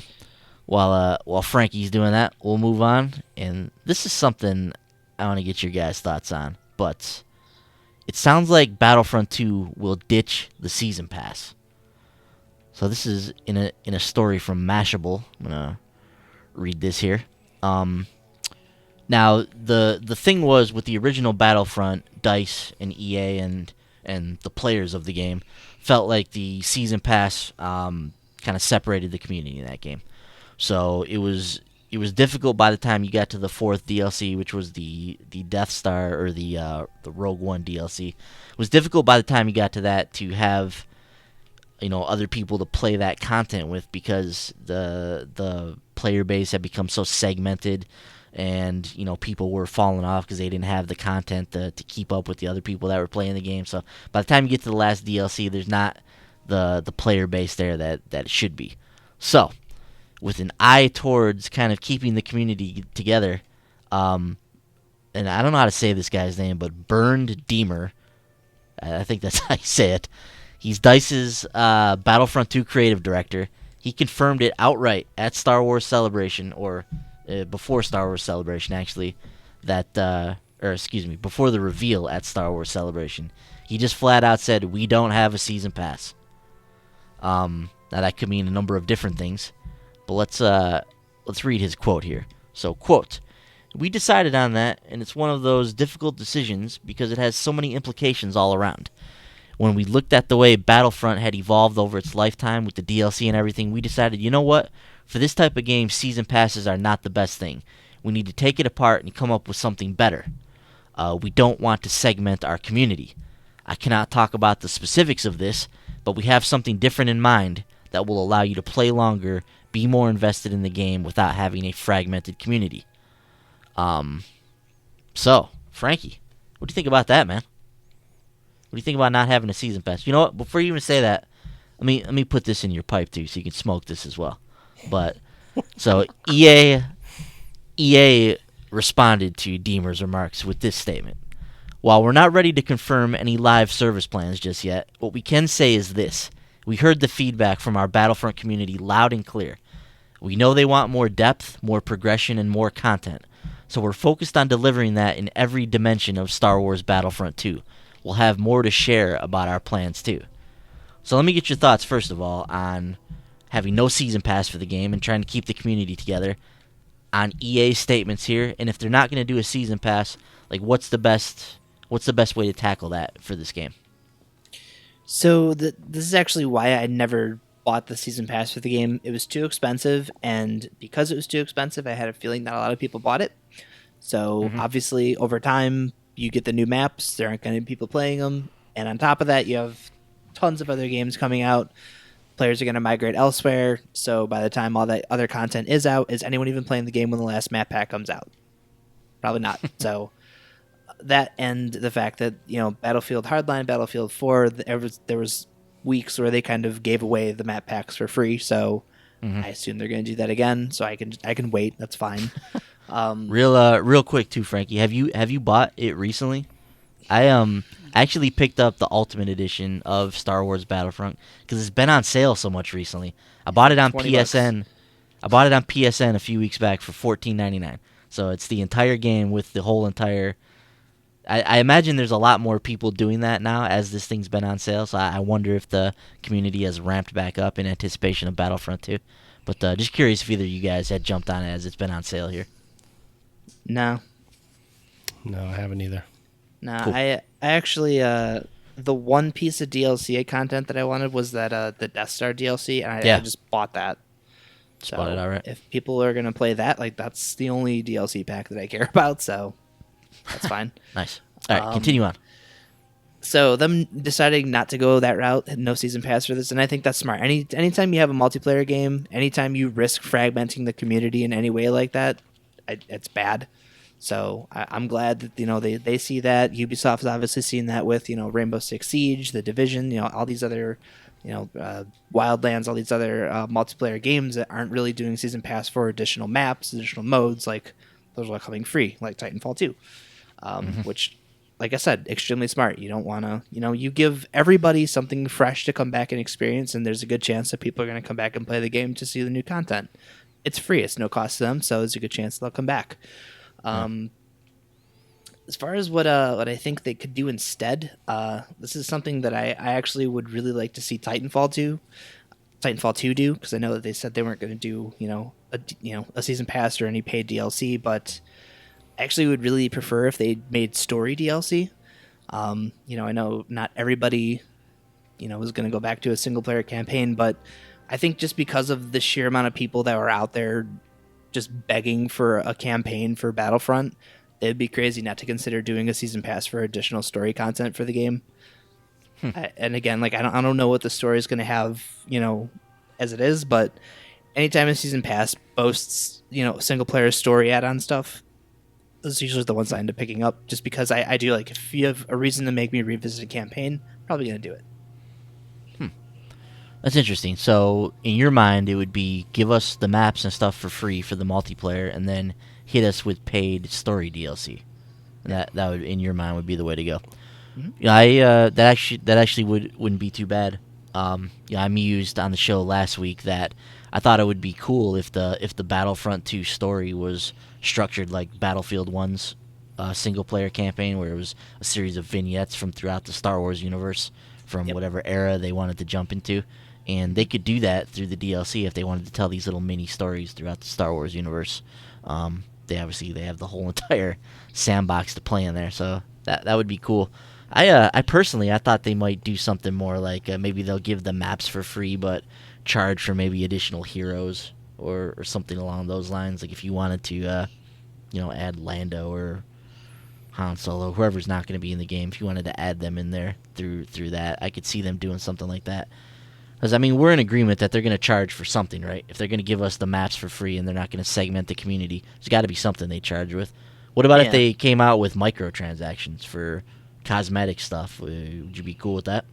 Yeah, that's fine. I know Titanfall 2 ended up doing that. You can basically buy, cosmetic unlocks. So I could see them doing that too. They obviously have data on that. That's their game as well. So they know how that worked, and if it did work for Titanfall, maybe it's something they would implement with Battlefront. Better, let me bring you in on this, man. What do you think about what DICE is saying here about no season pass, about EA's comments, about what you think they might do in place of a season pass? Or what would you like to see them do? Kind of like Frankie's idea of just, having some paid story DLC and just, give everything for the multiplayer to us for free.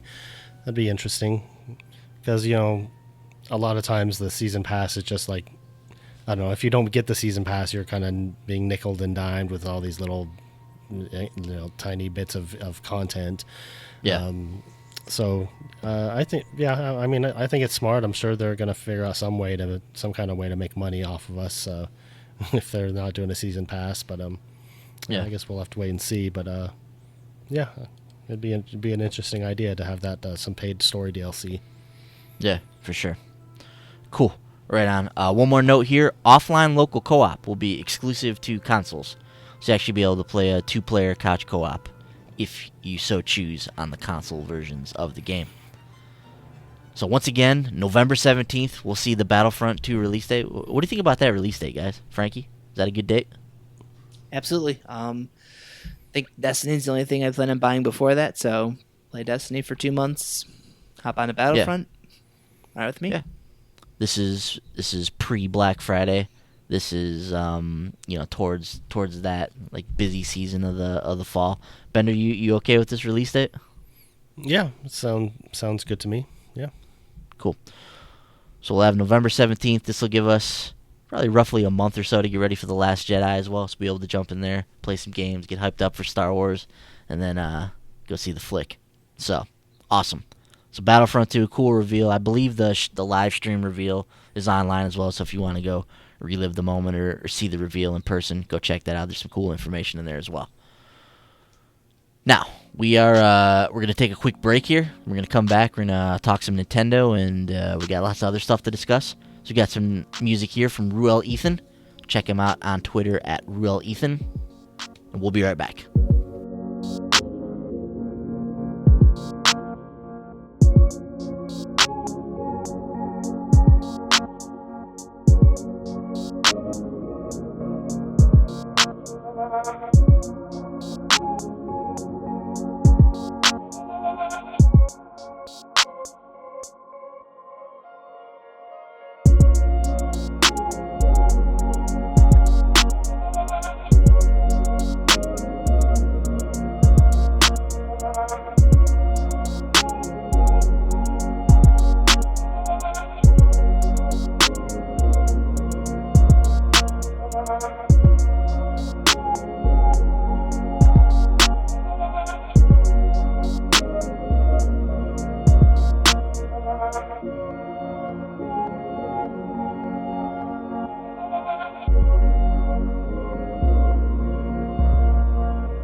And welcome back. Thank you again to Real Ethan for supplying the music for this show. We greatly appreciate it. He does the intro, does the intermission, does the closing. Listeners love the music. We love the music. We really appreciate all that you do for the show, man. Now, fellas, let's continue on with our news here. Let's hop into Nintendo. Let's get into this Nintendo Direct that happened this past week. So, we've all watched the Nintendo Direct. First of all, Bender, let me get your overall thoughts on this Direct.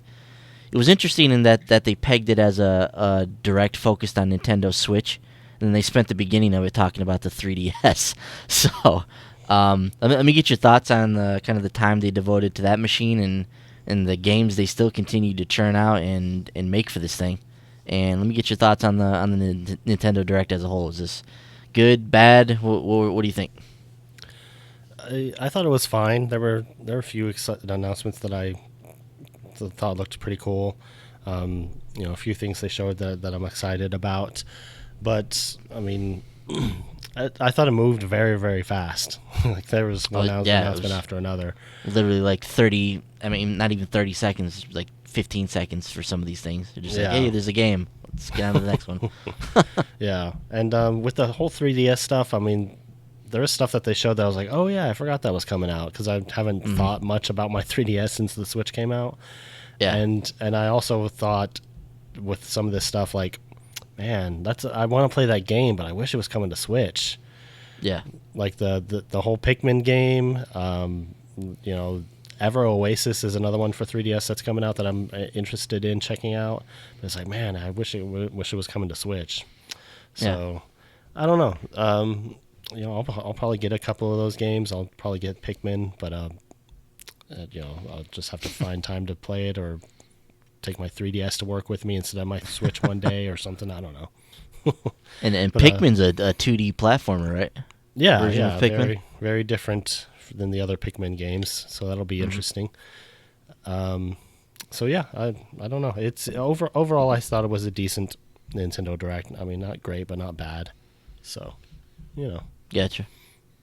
Frankie, what did you think of this Direct? I liked everything that I had saw, but like Bender, especially during the 3DS segment, like they showed all those Kirby games, and I was like, why can't these be on the Switch? I really want to play them on the Switch. And it's the same with Bye Bye Box Boy. Like I get that, I think those were on the 3DS anyways, but just a lot of those games I saw, and I want them to bring them to the Switch. But it's also not surprising because Nintendo has been out there saying, like, oh, hey, the 3DS, we're going to support this thing for a while still. So they're very obviously going to continue supporting that system for a while. So, but yeah, I tried watching it while I was at work, which, so there were a couple of moments where I just had the phone down, so I was still kind of seeing stuff, but not everything. I missed the whole Pikmin segment because I turned it on a little past that. So like I saw the Kirby stuff, which I still gotta play Robobot. Like I should probably just buy a 3DS, especially for Kirby games, obviously, because I guess we're gonna celebrate his anniversary on the 3DS and not on the Switch. So whatever. But yeah, overall, like I felt it was a good Direct. There was a lot of cool announcements on there. Some stuff that I had no idea was even coming to the Switch. Like I knew Rayman was announced, but I didn't know it was actually announced. So it was cool to see that there. A couple other games the elusive announced.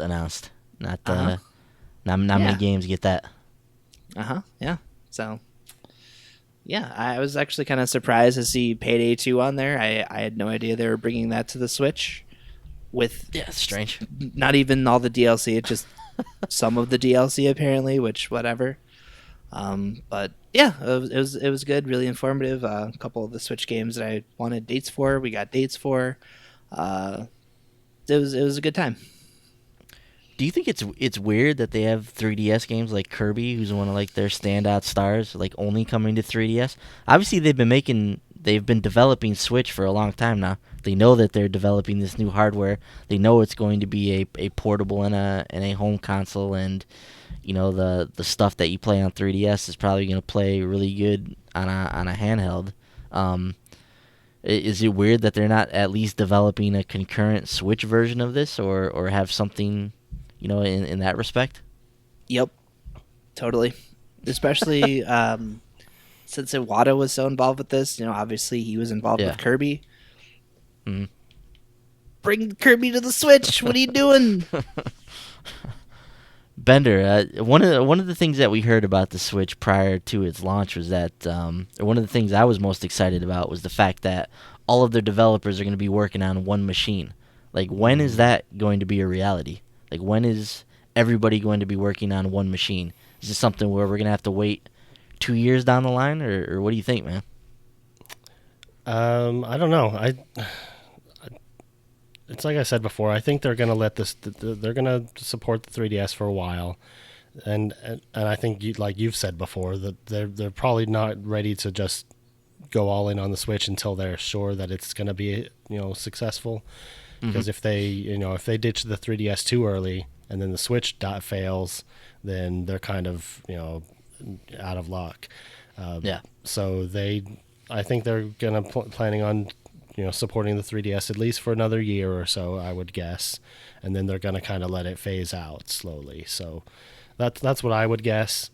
That's what I would expect. So, I mean, until then, I think we're just going to have to get deal with these 3DS announcements and these games coming out that should be coming out on the Switch. Yeah. So let's get into what they talked about a little bit. So obviously we talked about the Pikmin game, and there's really not a lot to go on in this Direct. I mean, and personally for me, this didn't really have a lot of stuff that was of interest to me throughout the presentation. But we started with the Pikmin 3DS 2D platformer thing.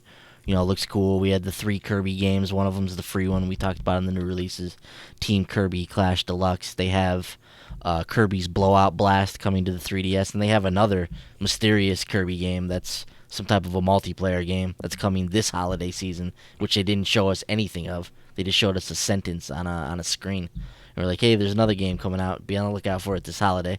So that was kind of weird. But we got a wealth of Kirby experiences.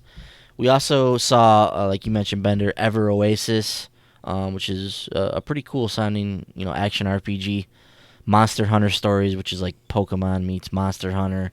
We saw Yokai Watch 2, Cold Sept Revolt, RPG Maker Fez, Bye Bye Box Boy, which we talked about in the new releases, Miitopia, The Strange Me RPG, and we saw some more from Fire Emblem Echoes, Shadows of Valentia as well.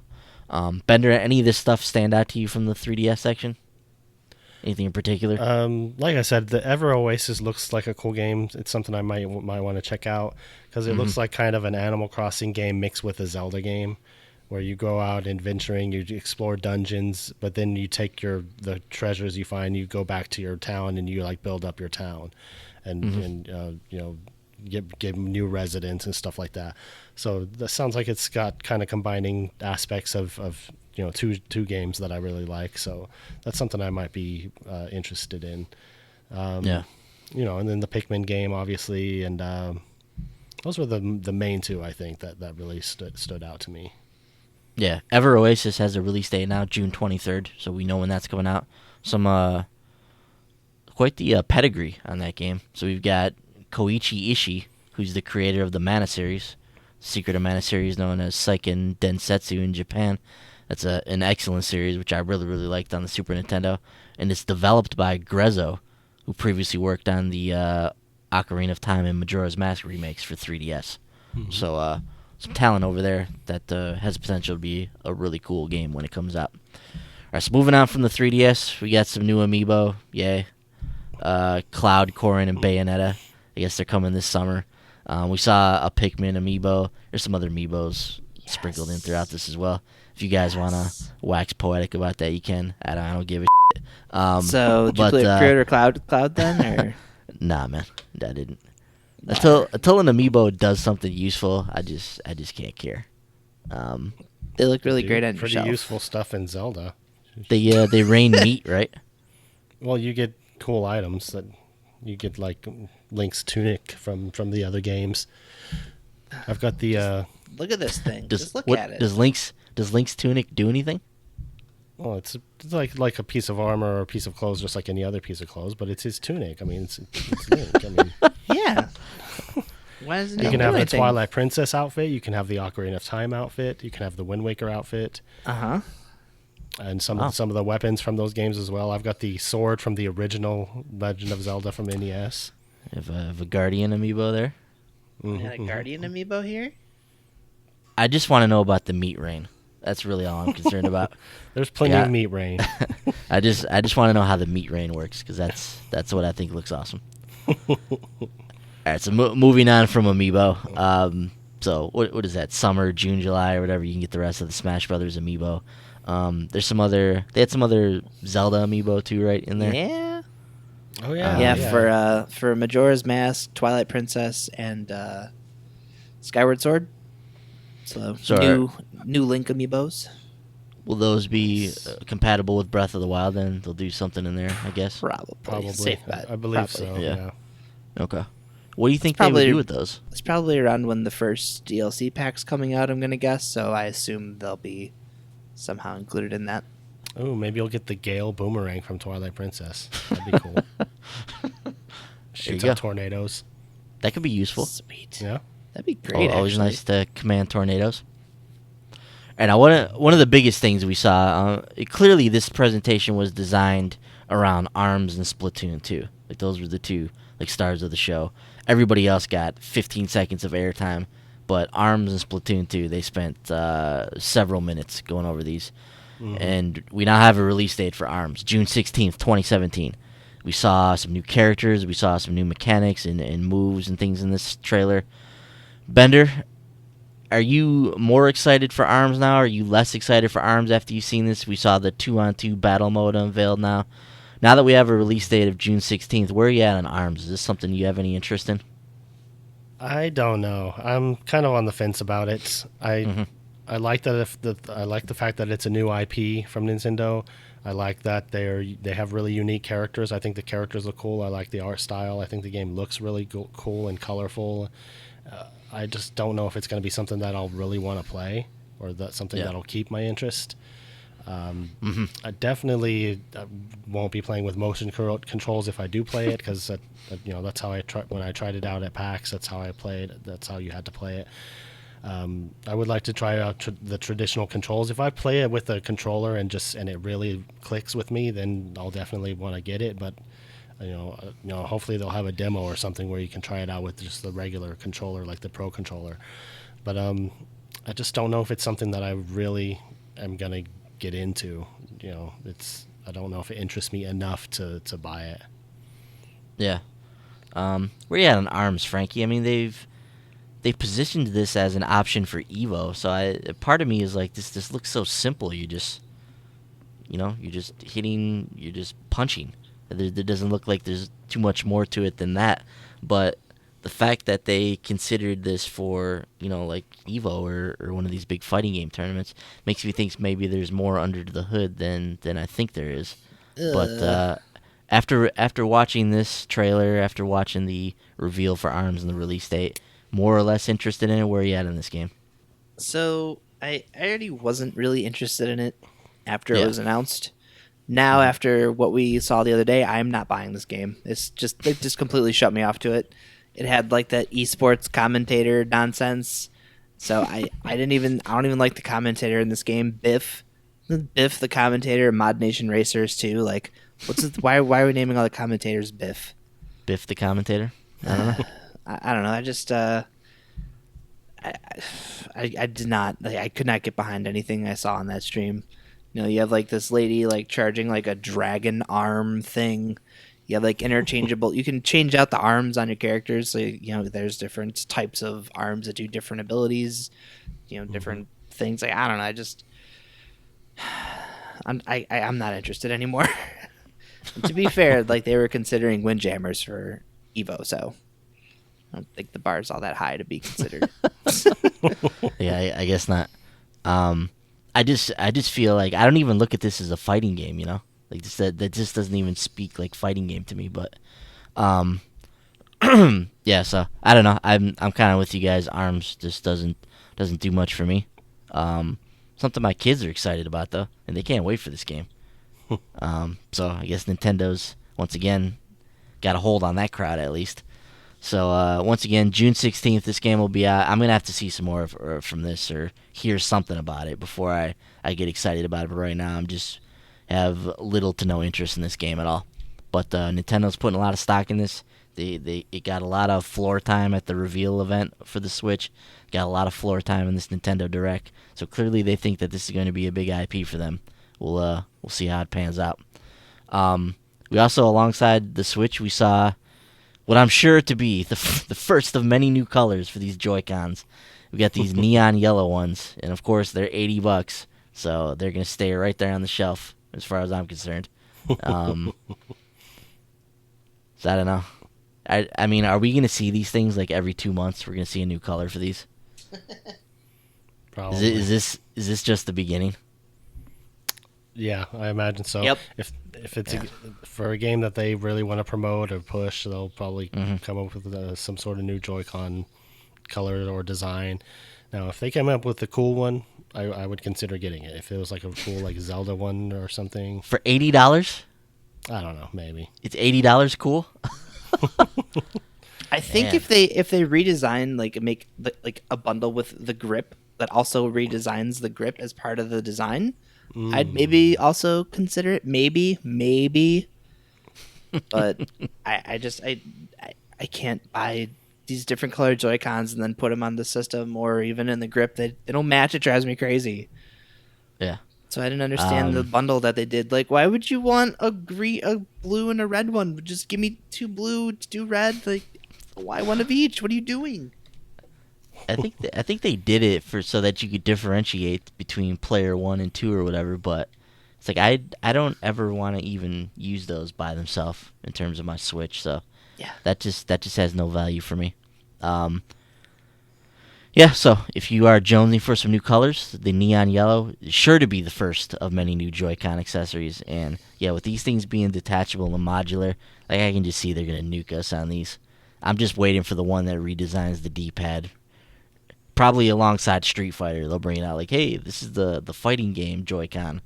This is the one that you need to use for when you're playing Street Fighter. So, there's also a AA battery pack for somehow if you need more battery life out of your Joy-Cons. I don't know, why would you ever need this? These things, get 20 hours or whatever it is out of them, and when would this ever be detached from the system for more than 20 hours at a time? Maybe I'm just missing it here. I don't know why or who was begging. The system itself doesn't even have that kind of battery life in it. Yeah, exactly. So it's like, who was begging for additional Joy-Con battery life? Is this really a thing? 24-hour extra live streamers who need another 3 hours of battery life? Yeah, I guess so. So, moving on from that, Minecraft, shocking, coming to Nintendo Switch. We know it will be launching on May 11th. It'll have that Nintendo pack, what's it called, the Super Mario Mashup pack, will be included in that as well. Then we saw a wealth of other games that are coming to Switch. We saw Project Makuru, a multiplayer, I don't even know how to describe this game, battle game, I guess. Disgaea 5 Complete we saw in there. Frankie mentioned Payday 2 making its way over. Sonic Forces we saw. That game continues to look good. I like the 2D side-scrolling Sonic elements we saw in that game. Once again, we have this 2 Sonic thing where there's one Sonic that's in this game and then another Sonic from another world is a part of this game. I'm guessing that's probably the regular 2D Sonic that we know from the Genesis days that's going to be in this game, maybe doing the 2D side-scrolling levels. I don't know. We'll see. But Sonic Forces, I think, looks pretty cool. Fate Extella we saw in there. Puyo Puyo Tetris, obviously. Monopoly coming over to the Switch. Sonic Mania was in there as well. Cinemora X from a Grasshopper manufacturer, the side-scrolling shoot-'em-up. You guys also mentioned Rayman Legends Definitive Edition. We saw that in there. Battle Chasers. That caused a little bit of a stir because on the stream, Nintendo was like, it's coming to Switch first. The developers came out and were like, nope, that's not the case. We will be coming everywhere at the same time. So fear not. Kickstarter backers, Battle Chasers Night War will be everywhere simultaneously. Namco Museum was in there as well. Bender, out of all this stuff, anything stand out to you as coming to the Switch? I think I'm definitely going to get Sonic Mania on the Switch. I think that's going to be a cool game to have. Playing some classic Sonic style gaming. Sonic Forces looks interesting too. I'm not as excited about it, but it looks like it could be pretty cool. But I don't know. I don't know what else. I'm not sure. Yeah, nothing else stood out to you. Cool. What about you, Frankie? Anything in this list stand out? Like Bender, both of the Sonic games. Sonic Forces actually I liked what I had played as Sonic Generation, so if it's kind of more of that kind of Sonic game, I'm actually pretty excited about that. Yeah, I mean it's definitely got that vibe to it. Yeah. So I'm actually a little more interested in that now. Otherwise, I'm probably gonna be super dumb and buy like the 8th copy of Rayman Legends that I've had now. But outside of that, they showed a very brief trailer for Ultra Street Fighter 2, which I want to pick up despite its unnecessarily high price tag. So there's that one, and I hope there's a demo for it. I really want to try the D-pad on the Switch before I commit wholeheartedly to that game. I just don't see how there's any way that thing's going to be ideal for fighting games. Yeah, I think I was talking to JD about this, but like someone had mentioned that like the PS4 D-pad's kind of also broken up, but it's also still on an axis, whereas I think the Switch D-pad is legitimately 4 different buttons. So yeah, trying to do half circles on a actual split D-pad's a little more of a pain in the ass to try to pull off. Mm-hmm. So yeah, like I don't mind having to use the Pro controller for like a D-pad game or something, but for something like Street Fighter 2, one of the main reasons I would get it on the Switch would be it would be cool to carry around Street Fighter 2 and fire up a match wherever you're at. But if the Joy-Cons aren't up to it, then that kind of defeats the purpose. I think the stick will probably be okay. I'm not using analog sticks for Street Fighter. No way. No way in hell. That will not happen. Yeah, so we'll see how that turns out. But I agree. Ultra Street Fighter 2 looks rad. Would love to play with Violent Ken. I never got to use him in whatever game he was in. He was in some obscure SNK Capcom game, I think, that I never played. So it'd be cool to play as him. And I always love Evil Ryu as well. He's one of my favorite characters. So yeah, nice. I will be on the lookout for that in May. So that comes out is right around the time Injustice 2 comes out. 2 weeks after, because I think Injustice is the 16th and this is the 26th. Week and a half after. 10 days after. Okay. Yep. It's a good month for fighting games. Very. And then you have Tekken 7 right around the corner from there. Yeah, and Marvel vs. Capcom Infinite will be sometime this year as well. So great year for fighting games. The renaissance continues. We'll also get all the Season 2 content for Street Fighter 5 as well. So filling out the roster with tons more characters this year. So good stuff. All right, now the standalone dock previously was only available as a replacement part on Nintendo's online store. The dock will now be available. It will be sold for $59.99, but it does not come with an AC adapter. That accessory can be purchased for an additional $29.99. So, for the low price of $90, you can get yourself a complete Switch dock kit. It is going to be available in limited quantities in May at some point. Bender, talk to me here, man. Why in the hell is the Nintendo Switch dock a limited time item? Can we just get something from Nintendo that's just on a goddamn shelf that we can go to the store and buy? Like, is that too much to ask? We can't even get the Switch dock, which is like an essential item to the system. That has to be a limited quantity item that you have to purchase an additional AC adapter because they don't want to put it in the same package. Explain this to me, man. What's going on here? I can't. I don't know. It's weird. No idea why they would do that. Okay. All right. Well, as long as we're all on the same page on that. So if you are jonesing to spend $90 on one of these things, What? like Dude, what the fuck is up with them and not including AC adapters or things? I don't know. I don't know, man. I mean, there's not much to that Switch dock. I mean, it's literally just a piece of plastic with some inputs on it. There's really not much to it. But why is this a thing with them? Like, you didn't have an AC adapter with the new 3DS. You don't have an AC adapter with the Switch dock. The dock that you need power for. Which is the whole reason you're buying it. Yeah. Strange, man. Nintendo works in mysterious ways. I'll say. Yeah, I mean, for $90, that thing's just gonna have to stay on one TV for me, unless there's. I mean, that's just an egregious price for that thing.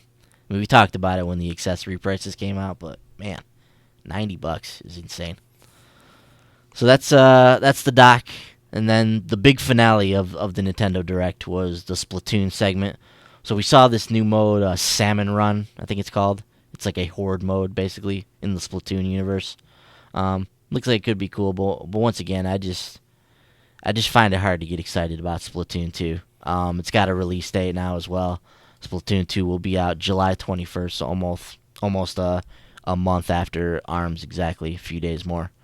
But so that's coming out July 21st. Bender, get some new amiibos in there as well. Where you at in Splatoon 2 now? More or less excited? What do you think about Salmon Run? Talk to me about this game. I thought Salmon Run looked kind of cool. It's something I could see myself playing. I wish they would have shown something about the campaign, like the single player campaign. Mm-hmm. But I mean, I think it's cool that they're adding another mode. I'm not like super excited about Splatoon 2. I mean, I may get it. I don't know, but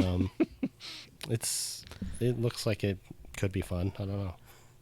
Another rousing Bender recommendation right there. I'm not super excited about it. I could buy it. Awesome. That's a hell of an endorsement there, Bender. Franklin, any interest in Splatoon 2 yet? Is it growing on you? Not even remotely. No. Okay.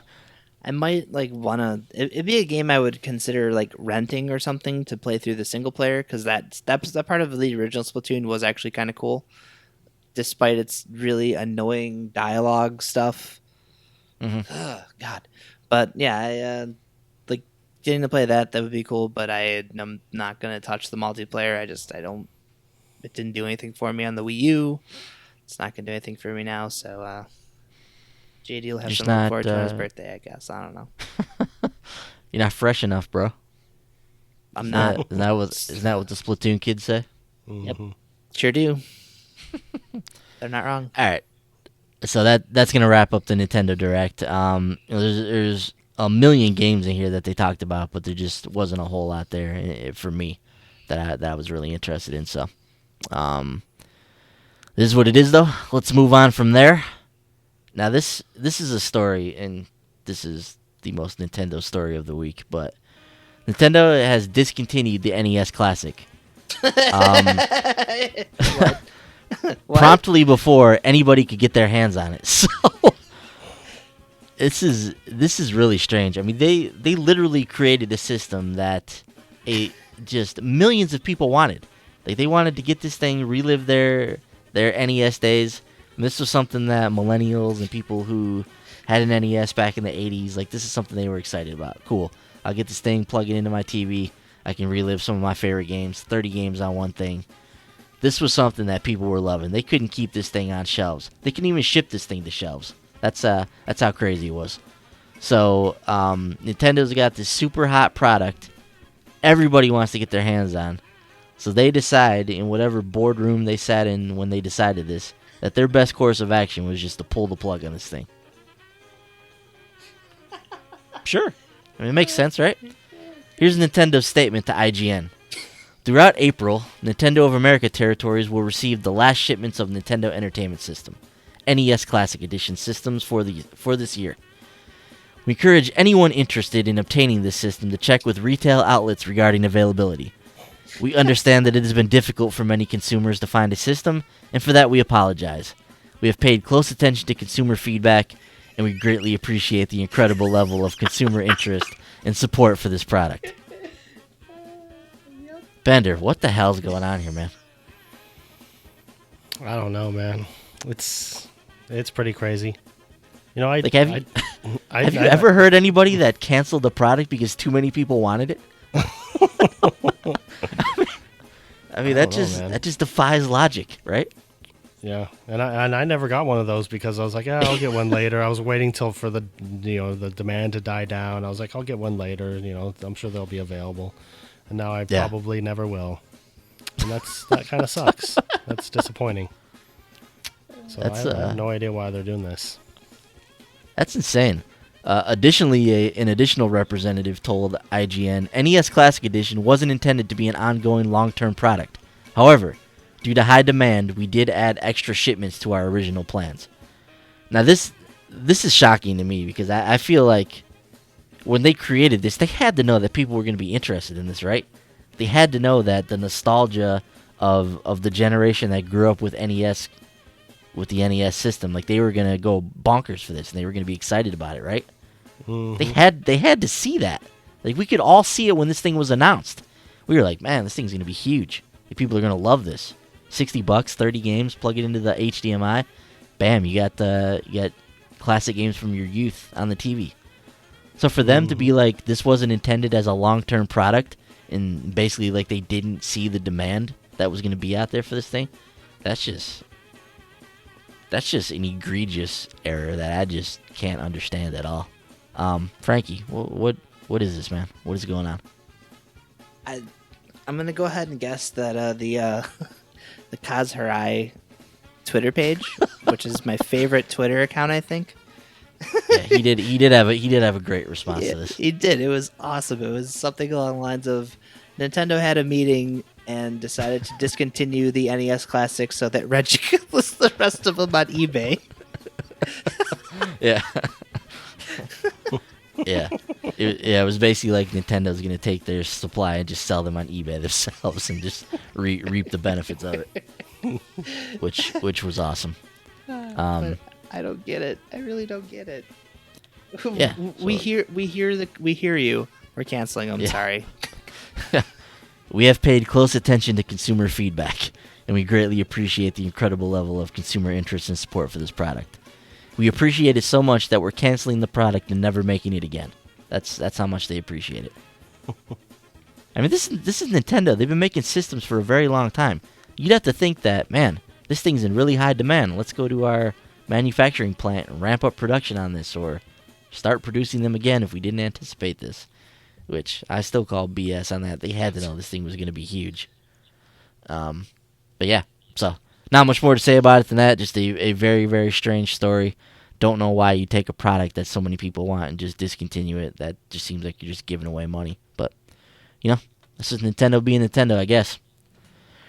All right, Lady Layton, the Millionaire Ariadone's Conspiracy has a release date, and that's July 20th. But that's just for mobile.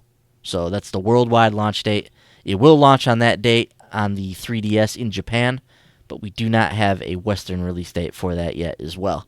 So we'll keep our eyes on that. But if you are interested in that one, it's going to be much cheaper to buy the mobile version of it. So maybe you want to hop in there and see what it's all about before it comes over to the 3DS and decide if you want to plunk down more money for it. Ben, you like the Layton games, don't you? Yeah, I like those a lot. They're really cool games with cool puzzles and good stories. Yeah. So just be on the lookout for that if you're a Layton fan this July. Now, guys, as anticipated, the Nintendo Switch sold a whole lot of systems last month. A lot.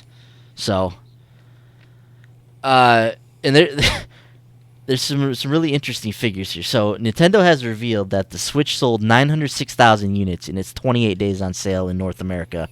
This is according to NPD. So, obviously, that's going to be the number one console for the month of March. The interesting part about this is Breath of the Wild sold 1.3 million copies across the Switch and Wii U, 925,000 units on the Switch, and 460,000 units for the Wii U.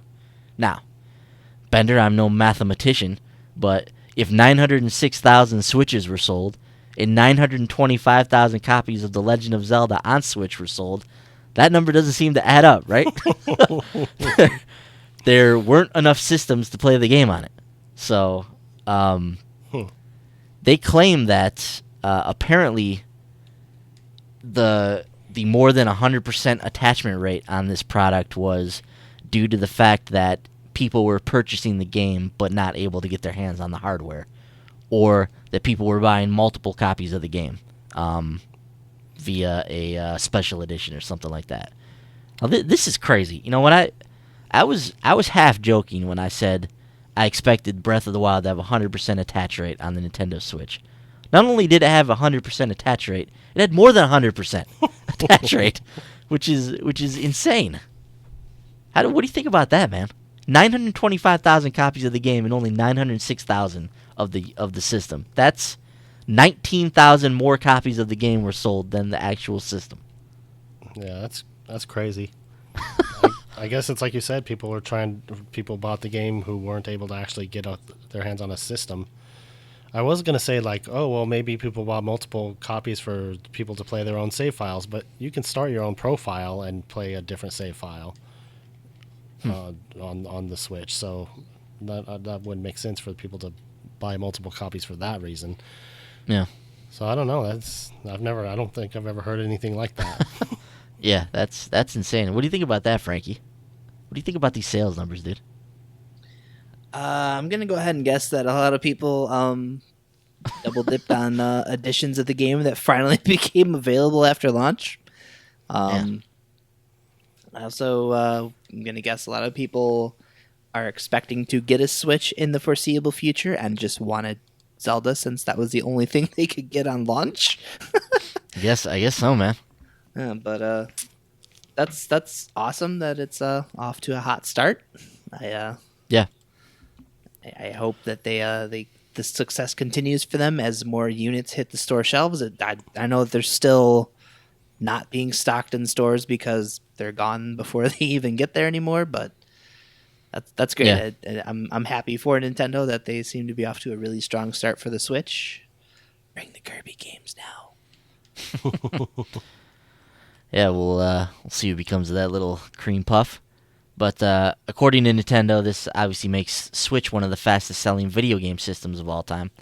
In the days following the game and the system's March 3rd launch, Nintendo released statements saying that both the Switch and Breath of the Wild broke sales records in the Americas and in Europe. They didn't offer exact numbers at that time. For comparison, Nintendo revealed that the Wii U sold 400,000 consoles during its first week on sale in 2012, while the Wii sold 600,000 units in its first 8 days on sale. So, I feel like that maybe they just didn't have enough stock of the Wii to keep up that pace for that first month, but 600,000 units in its first 8 days is pretty heavy. Both of those consoles also shipped in November, so the Switch obviously debuted in March. When the 3DS launched in March, it sold 440,000 units in its first week on sale in 2011. Also, for comparison's sake, back in 2006, Twilight Princess, which launched alongside the Wii, sold 454,000 copies in its first week. So, some snazzy numbers to compare there. And then, not just here in the U.S., but worldwide, Super Data, they have estimated that Nintendo sold 2.4 million Switch consoles worldwide in its first month, which is above their original forecast. This is via an article on VentureBeat. The Switch is beating expectations. Research firm Super Data revealed today that its analysis shows that Nintendo has sold 2.4 million Switches during its first month of release. The home console portable hybrid, of course, launched worldwide on March 3rd. Super Data now projects that the Switch will sell 7.2 million consoles in 2017, which still seems low. That is up from the original forecast of 5 million units, showing that this is a better start than the research group was expecting. So, Bender, what do you think about that, man? 2.4 million units worldwide in its first month. It's pretty damn good, right? Yeah, I'd say so. It's pretty impressive. So so what do you think about its prospects moving forward now? You excited to see? I mean, the Wii U had lifetime sales of 13.56 million. The Switch could very well approach that number at the end of this year if stock goes according to plan. Yeah, hopefully they can keep up that momentum. I think a lot of it's going to depend on, games, if they have enough games coming out, and I think they're doing pretty good so far. I mean, with some of the indies and stuff, they're trying to keep stuff of steady flow going with the game releases. Hopefully, we'll learn more about some more like AAA stuff that they've got in the works. So, I mean, that'll definitely push sales as well if they come out with some cool first party games as well. So, I guess we'll have to wait and see. Frankie, let me ask you this. I'd kind of like to see Nintendo do something like we now see on the Xbox blog, and we of course see on the PlayStation blog, where they put out a list of the games that are going to come out prior to the games actually coming out. I'd actually like to see Nintendo like have a blog or that gets behind some of these games and announces some of this. Like, these games always just creep out. Nobody even knows they're out. Like, Mr. Shifty's a cool-ass looking game. Like, we should be talking more about this game. There should be, I mean, sure, there's press releases and things that go out, but I feel like Nintendo should be pushing this game more from their end. What do you think, man? No, I agree. I was kind of hoping that, with a lot of the stuff that they seemed like they would be getting right this time around, communicating with, us Switch owners would definitely be one of the things that they improved on. So I think it is nice that, like, on the system itself, like, there is, the news tab, which constantly has you at least opening it to clear out, notifications that there's new stuff in there. But, a lot of the stuff does find its way in there. But I would prefer something like, like the PlayStation blog has. I think the Xbox Wire covers this stuff too, but something that just lists all the stuff that's coming out this week. Like you said, before Thursday would be nice. I like to kind of go into a week knowing what kind of games are going to be coming out, what to expect, because, like going into next week, I already know Tuesday I'm picking up the Silver Case, Friday I'm picking up Deformers and Dark Souls. Like, if Nintendo suddenly drops something on Thursday, chances are I'm going to totally miss it. And that's usually the case. That's why I tune into the Short Pause Gaming Podcast every week. That's right. Because we got and that's why we have a What We Missed Last Week segment, because we never know what the hell's coming out from Nintendo. So, yeah, and it's like when you have the PlayStation blog, for instance, we see these stories come out every single day, every single week about games that are coming out in the future, whether they're AAA or indie, and we get excited about this stuff. Like, man, that game looks awesome, and we're reading an article and the game doesn't come out for a month. We're like, yeah, I'm going to keep my eye out for that one 2 weeks down the line when something else comes out. So when I see a blog post for Late Shift 2 weeks ago, I'm just like, man, this sounds really cool. This sounds like something right up my alley. I'm going to look out for this when it comes out 2 weeks down the line. Like, Nintendo doesn't have any of that. And I don't know why. Like, that seems like that's something they should be working towards, and getting their games more out there and into people's hands. Like, they rely on Mario and Zelda and to kind of, they do that work by themselves, just on their name alone. But for all the other games on their system, they need a platform to get their message out there. And yeah, they have a Nindies Direct, and they do some of this direct stuff, but they need more. So hopefully a blog or something is in the future for them.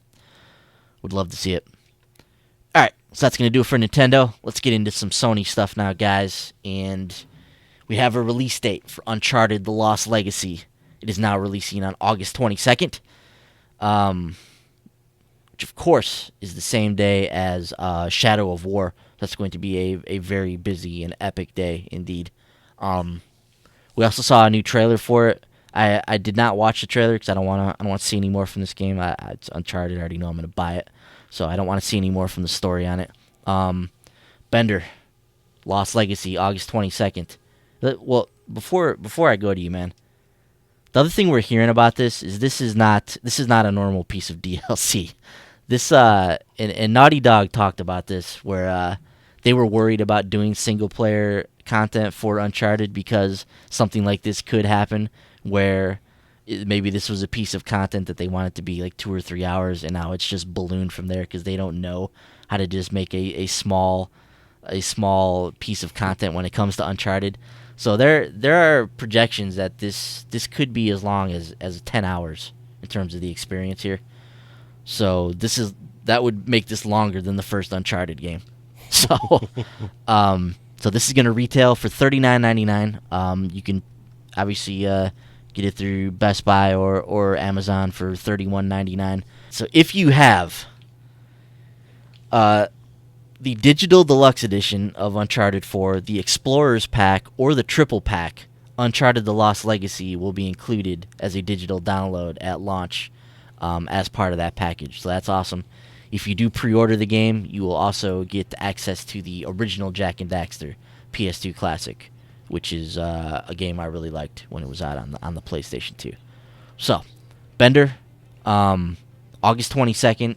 This gives us a couple weeks before Destiny 2 comes out. Uncharted will be on the docket there. What do you think about this, man? What do you think about the fact that this could be basically like a full-length Uncharted experience, possibly, with this DLC? We don't know exactly how long it's going to be, but it seems like it's going to be pretty sizable, man. That sounds awesome, actually. Yeah. To have a full-length Uncharted adventure for like $40, yeah, sign me up. That sounds cool. I was already gonna buy this game, even if it ended up being like $60. I probably would have bought it. Yeah. But I think that's gonna be really, really cool. I'm looking forward to it. Yeah, definitely. Franklin, your thoughts on the Lost Legacy? Wait, before we get to that though, there are obviously everybody's entitled to their opinions on this show. That's what we do, right? We do the Short Pause Gaming Podcast. But there's one thing, Franklin, that you were just dead wrong on, and that's Uncharted 4. I will just say your opinion is wrong. No, I'm just f***ing with you, of course. Obviously, you're entitled to your opinion. That's fine. So we know how you feel about Uncharted 4. It wasn't your favorite game. Totally cool. But what are your thoughts on the Lost Legacy? Is this something that's of interest to you? Yes and no. Like you mentioned, I'm not big on Uncharted 4. I don't know. I don't. It's hard for me to get into Uncharted with other people kind of getting in and telling their Uncharted stories. It's kind of like what was the Vita one? Golden Abyss. I thought that game was okay, but there's just things about it that it didn't feel like an Uncharted game to me, and that's kind of where 4 fell for me. This time around, I am very interested in playing this. Actually, I want to see what they do with Chloe and Nadine. So the premise of this actually sounds really cool. It's just the big thing for me right now is the price tag is insane. Yes, I know it's 10 hours long and it's ballooned into a thing, but seeing a $40 DLC is kind of insane to me. And obviously, like you mentioned, but if it's a standalone thing though, that's by all accounts sounds like it's turned into a full Uncharted experience. That could be considered a deal, right? For $39.99. Maybe, I don't know. But like you mentioned, where I'm at with Uncharted 4, buying more Uncharted for more money doesn't. I'm not into that right now. And like you mentioned, though, the other thing is Shadow of War is coming out the same day, and I am inherently much more excited about that than almost anything else coming out this year besides Destiny and Battlefront 2. So this is a game, even if I was excited about it and I was all about picking this thing up when it came out, I know I'm not going to touch it right away just because I'm hopping in Shadow of War on the 22nd of August. Yeah. Yeah, this puts me in a serious pickle. I love Shadow of Mordor. We talked about it a million times on this show, but I love that game. It's one of the great games of this generation on the PlayStation 4 and the Xbox One. But so is Uncharted 4, and Uncharted trumps almost anything for me. So the Lost Legacy now is going to infringe upon what I was.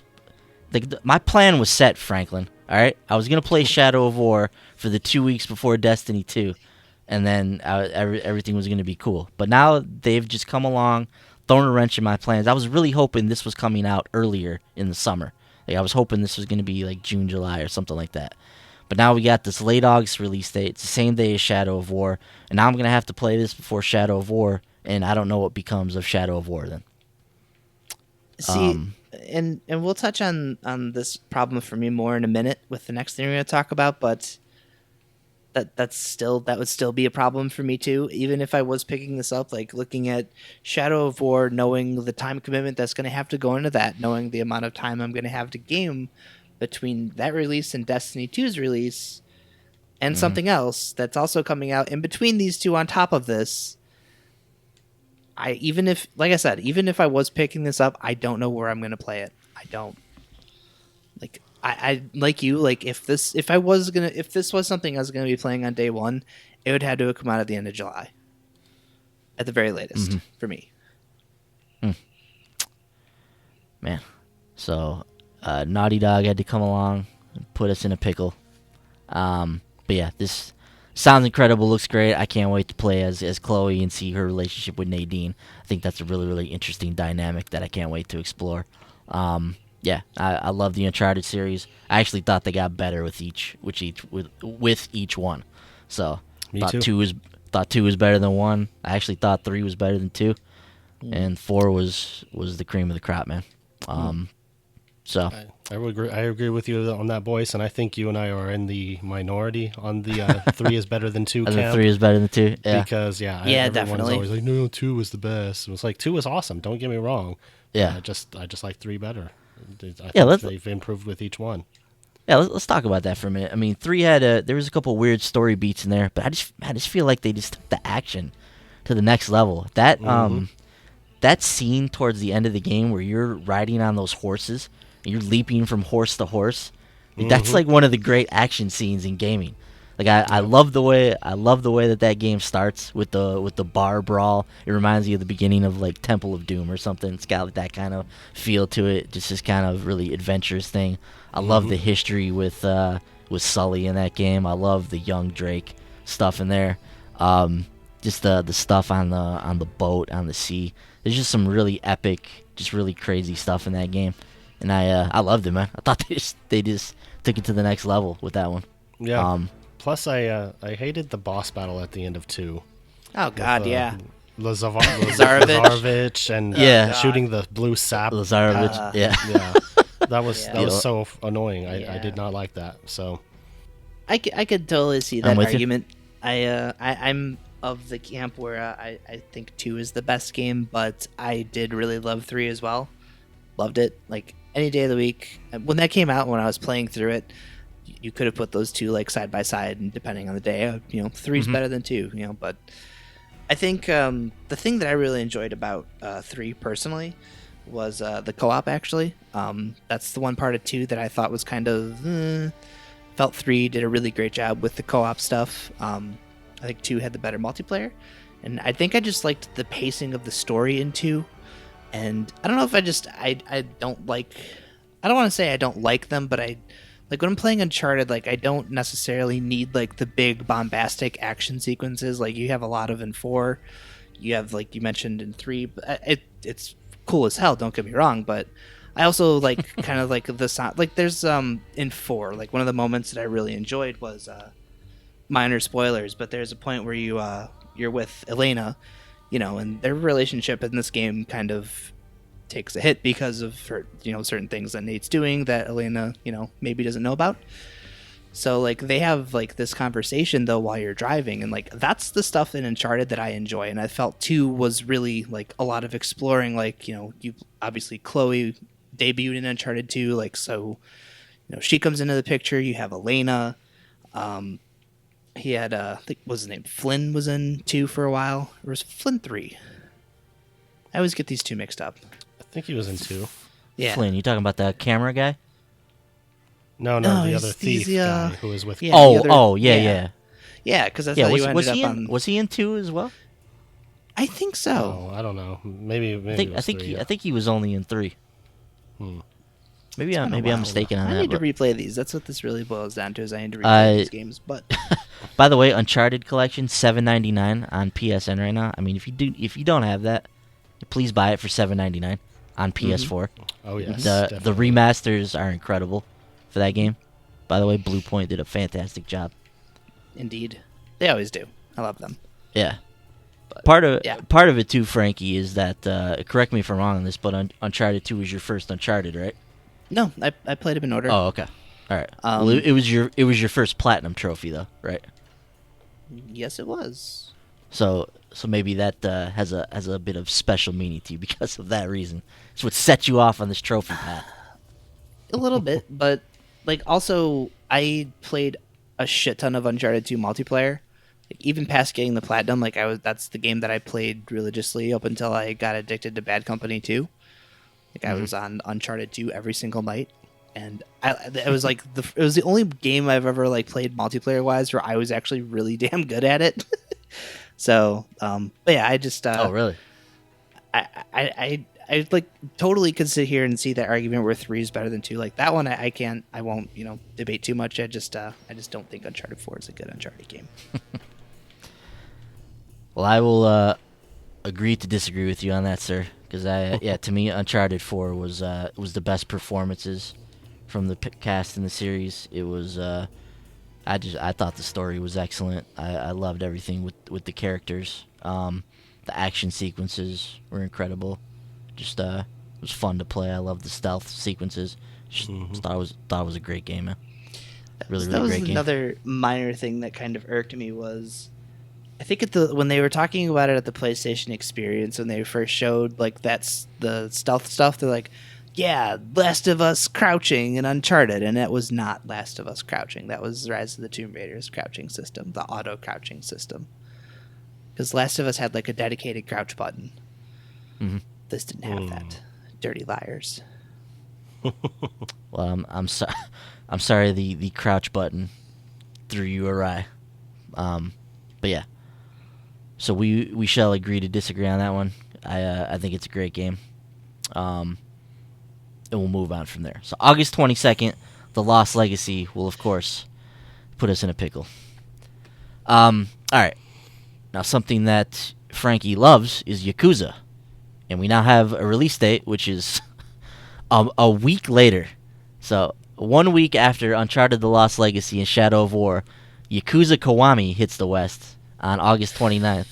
I can think of no worse release date than August 29th for this game. A game that's going to be massive, I'm sure, as all Yakuza games are. Yep. So there's going to be a lot of people I feel like that are going to miss this game and not play it. Who knows what else is going to fill into this August 29th slot. But they're getting into some dangerous territory here, right, Frankie? Like they're getting really close to the fall when this is probably not a good release date for this game. Totally, yeah. Sandwich it between 2 games that I'm extremely excited about.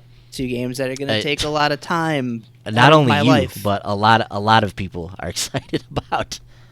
Damn. Just again, worst possible date to pick. Like, well, let's see. Shadow War's here. Destiny 2's here. Let's release here. No, why? Yeah. God. I think about this too, man. Like think about when Battleborn came out. It was the first game to come out. It came out early in the month. But shortly after that was Uncharted 4 and Overwatch and Doom. They were all right in that wheelhouse, right? So you had this game where it was just overshadowed by everything else that was going on around it, and I feel like Yakuza is going to be in that same boat. There's gotta be more stuff that's going to fill in around this window as we get through E3 and people start to fill out their release calendar. But to be sandwiched in between Shadow of War, Uncharted, and Destiny 2, those are 3 ginormous franchises that Yakuza is going to be overshadowed by. So, I mean, obviously this has always been a niche series. It's always appealed to a niche audience, and they're the hardcore people that love this game, love this franchise, and they'll be there for the game, of course. But, this is like a remake of the first game in the series. This is a chance to get some new fans in, some new blood. I just don't think this is the release date for it. Yeah, it's a really bad spot, and I'm kind of bummed about it. I'm sadly kind of hoping that we get a review copy just so I do have an opportunity to play this damn game. Because if I can't get, what are you gonna do, man? If I don't know, man, I don't know. Like honestly, where I'm sitting right now, I'm probably gonna be okay holding off on Destiny things for a while, just because. Just like the way my stupid work schedule is, and if you can only roll with a fire team of 3, I'm typically the odd one out anyways because I work until midnight. So it's hard to kind of get with you guys and get in there and do stuff when you guys all get home way earlier. You have the time to put in, and I always feel bad because I'm, like I said, I don't want to keep you guys up playing a game all night. So if that's the case though, I didn't actually. You really think we won't be up all night playing Destiny 2? Well, it's not that at all. It's just by the time I get on, you guys are all. Yeah, it's just I don't know. I just feel like I'm inconveniencing people with, like, popping on at midnight, like, oh hey, can I borrow a couple of you for this? It's whatever. It's not a huge thing, but Nah, like when I nah, dude, we're in initially this together, man. We can spread the love, and we all gotta. Hey, when we do those raids, there's no 3-person raids, so we need all hands on deck. All hands yeah on deck, yeah man. yeah. I know. It's just like when I played through the first Destiny game, like when I played that game, I rolled through it solo because I didn't have anyone else who picked it up.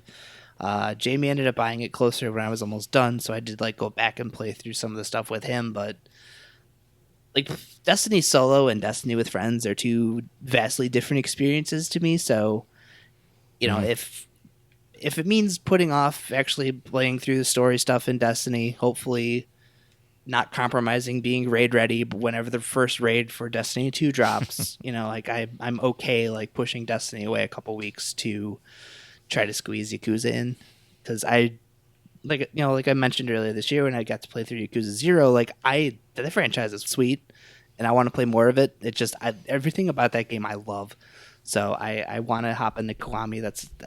I feel like if I have to sit here and actually pick and choose which of these games I'm going to play, like Yakuza and Shadow War are the two that I desperately want to play.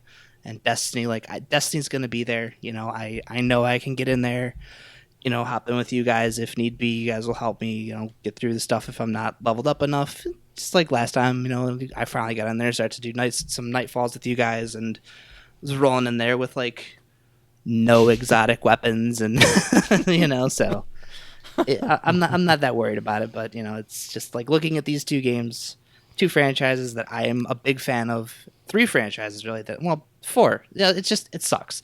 Being a gamer sucks.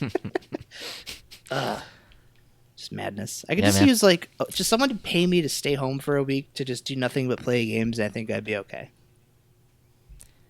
Yeah, I've been looking for that deal for about 15 years now. Hasn't panned out yet. Yeah, so that's Yakuza Kiwami, August 29th in the West here.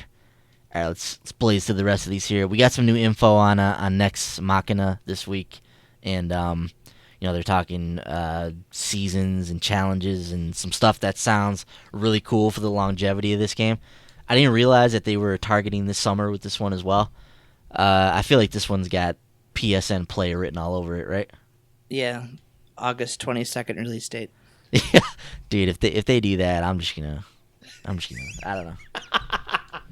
I'll just go run my head into the wall or something.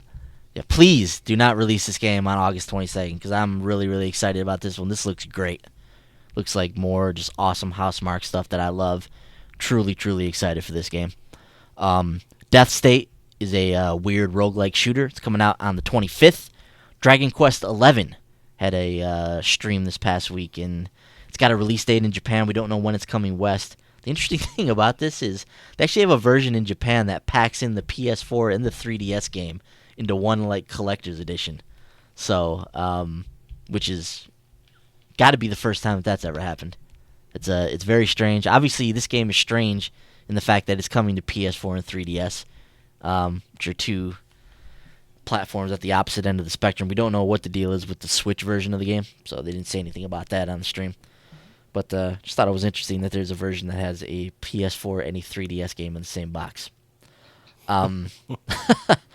Also, boy, when that Porsche license got up at EA, the vultures swooped in, because Forza and Gran Turismo have now both picked up the Porsche license. So Porsche will be in Gran Turismo Sport later on this year, and Porsche has obviously been confirmed for Forza.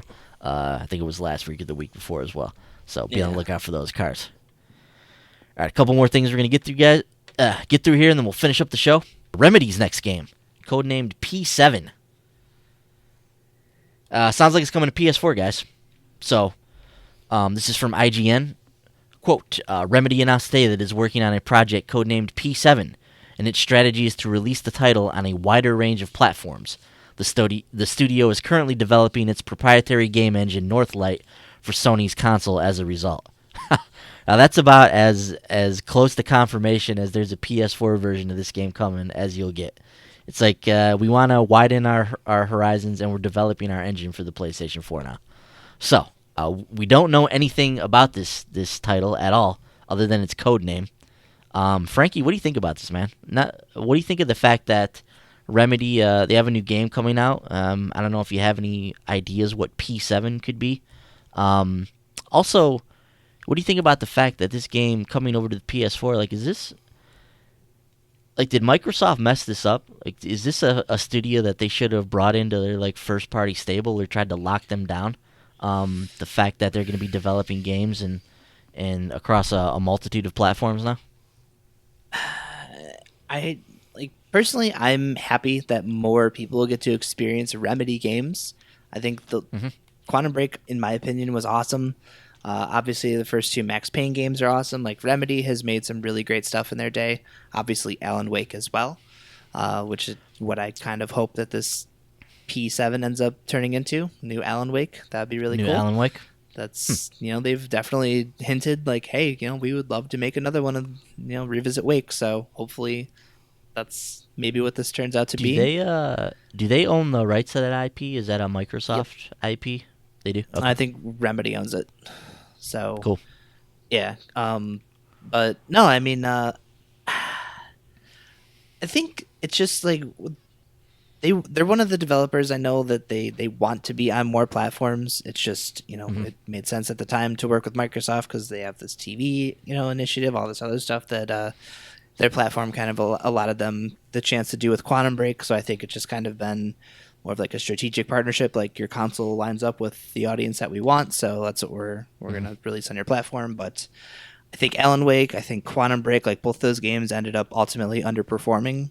So I think it's in Remedy's best interest to go multi-platform. You want your games out there on, to a wider audience.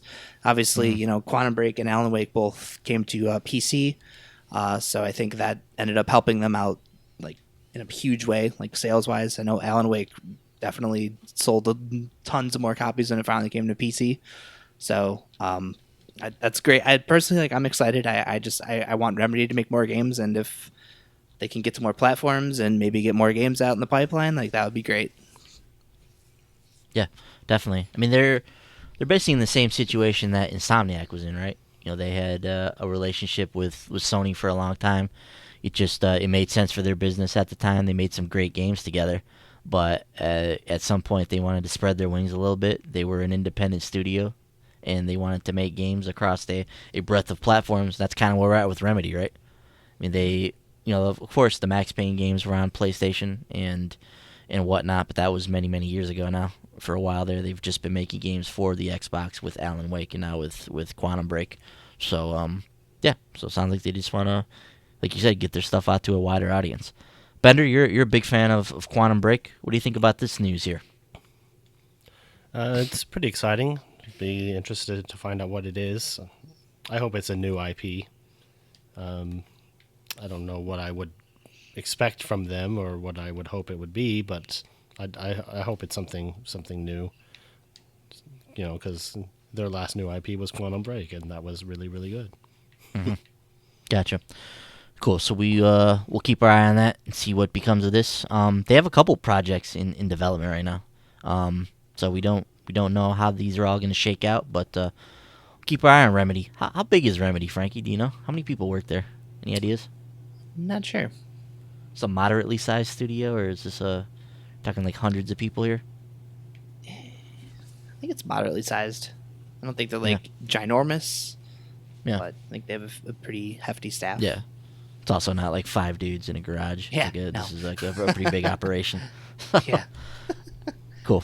All right, so we'll keep our eyes on P7 to see what becomes of that. All right, last story here, guys. Now there's a couple articles that are up on Game of Sutra this week that deal with the Project Scorpio.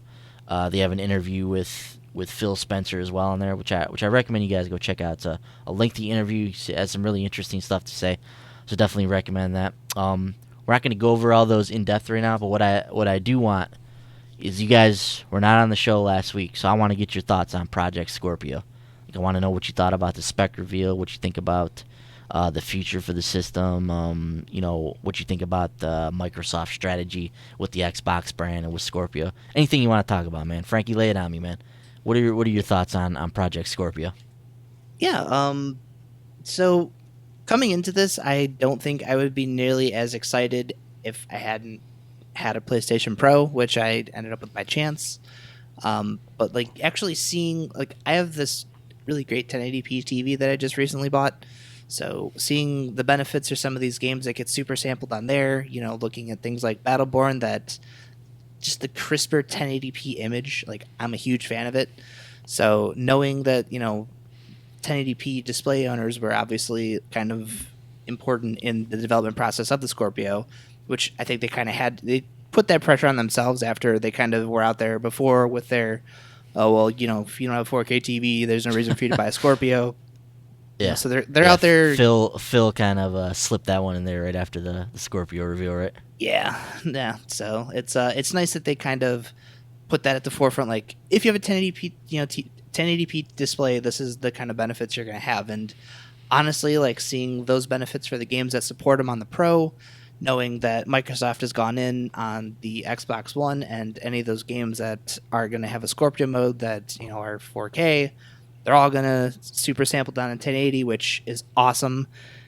I strongly implore you, if you have yet to experience any of these super sampled 1080p games, check them out. They're definitely, like, if you have a friend or somebody you can check these improvements out on, like, they're actually very noticeable, surprisingly to me. Mm-hmm. So I'm excited.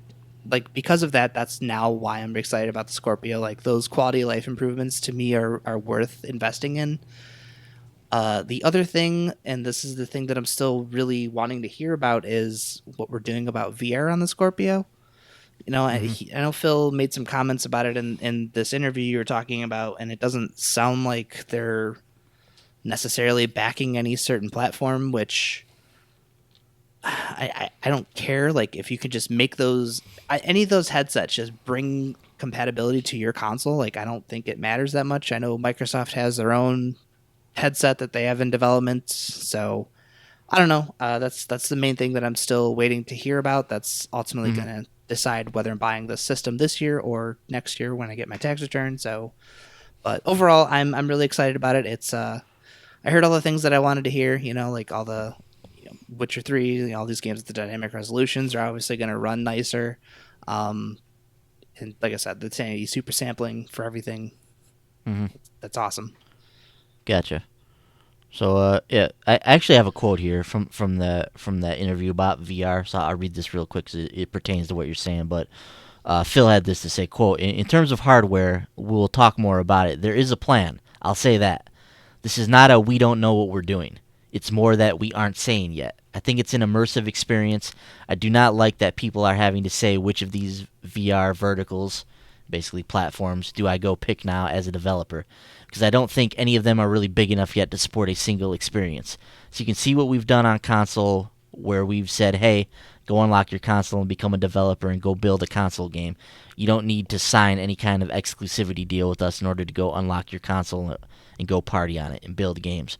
We're trying to build the best hardware platform or service we can. Continue to give us feedback on how we can do better. That's how we get better. I think it's going to be a fun 2017. So, like I said, this article is really interesting, and Phil goes into a lot of interesting stuff and in terms of the Xbox brand, his vision for the future. And I really like Phil. I think he's a good dude. He's a gamer at heart. I like the fact that he has over 600 hours in Destiny. So obviously, he's one of us. He's a guardian through and through. Think about that. The head of Xbox has over 600 hours in Destiny. That's how awesome that game is. This is a guy who's up to his teeth in like stuff he has to do for Xbox.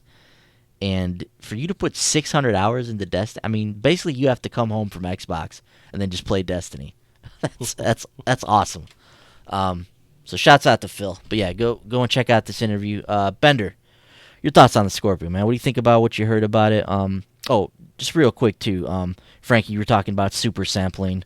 Let's just let people know what that is real quick. So it's basically you start from a 4K image and shrink it down to a 1080p image. So if you can imagine, taking a photo that's maybe like 5 megapixels and scrunching it down into let's say we have a huge photo. It's 5 megapixels.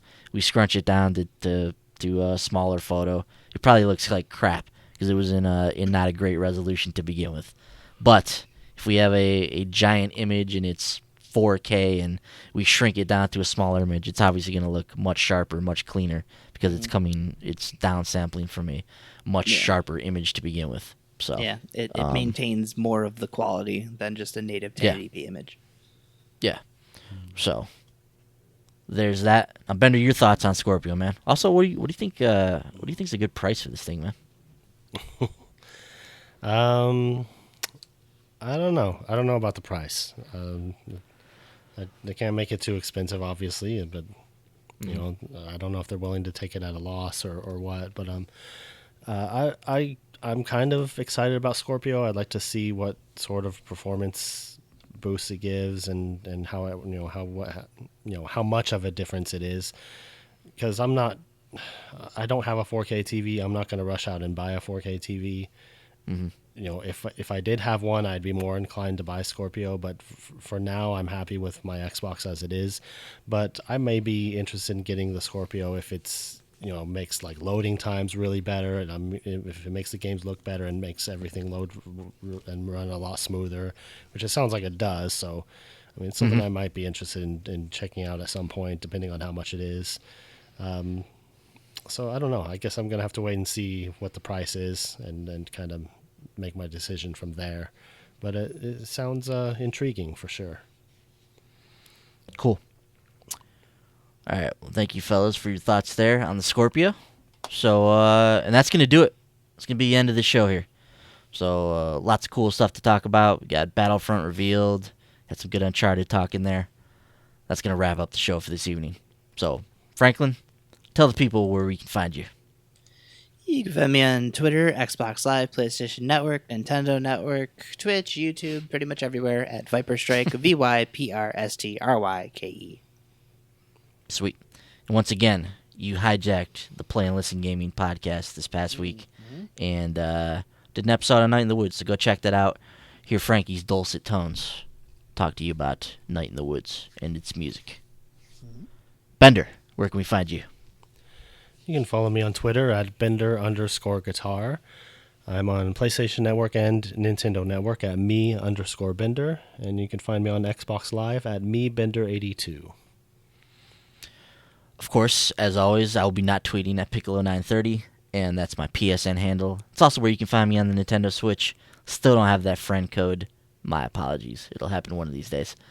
Follow the show at the Short Pause on Twitter. www.shortpause.com is obviously the website. Just come and check out all the news, all the articles, all the reviews, all the stuff we do on there. We follow the games industry, keep up with it to the best of our ability, post all of our videos and everything that we do on there. So follow us on the website, www.shortpause.com.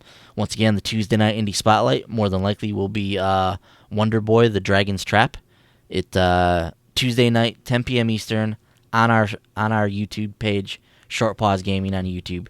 So check that out on there. We're on Twitch as well at Short Pause Live, so you can follow our streams on there. The podcast you can find on iTunes, SoundCloud, TuneIn Radio, and now on Google Play as well. So check us out on the podcast service of your choice. If you like this podcast, if you really like this podcast, hop on over to iTunes, give us a 5-star rating. We appreciate it. If you're not quite ready to give us a 5-star rating, don't go over there and give us a review. Hop into the comments of this post. Let us know, what we can do better, what you want to see from the show, or send us an email, podcast@shortpause.com, and let us know your thoughts. Or if you just have some questions, you wanna talk games, you wanna have your email read on the show, send us an email. We'll talk about it. We love to hear from you guys. We need to hear from you guys. It's the only way we can continue to make this show better. Obviously, Brent not here this week. He'll be back next week. You can follow him at the Dude 1979 on Twitter. He's the Dude 79 on PSN and the Real Dude 79 on Xbox Live as well.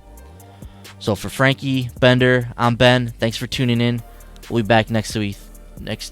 Wow, if I could talk. We'll be back next week with another exciting episode. Thanks for listening. Thanks for watching. We'll see you guys later. Good night. Bye-bye.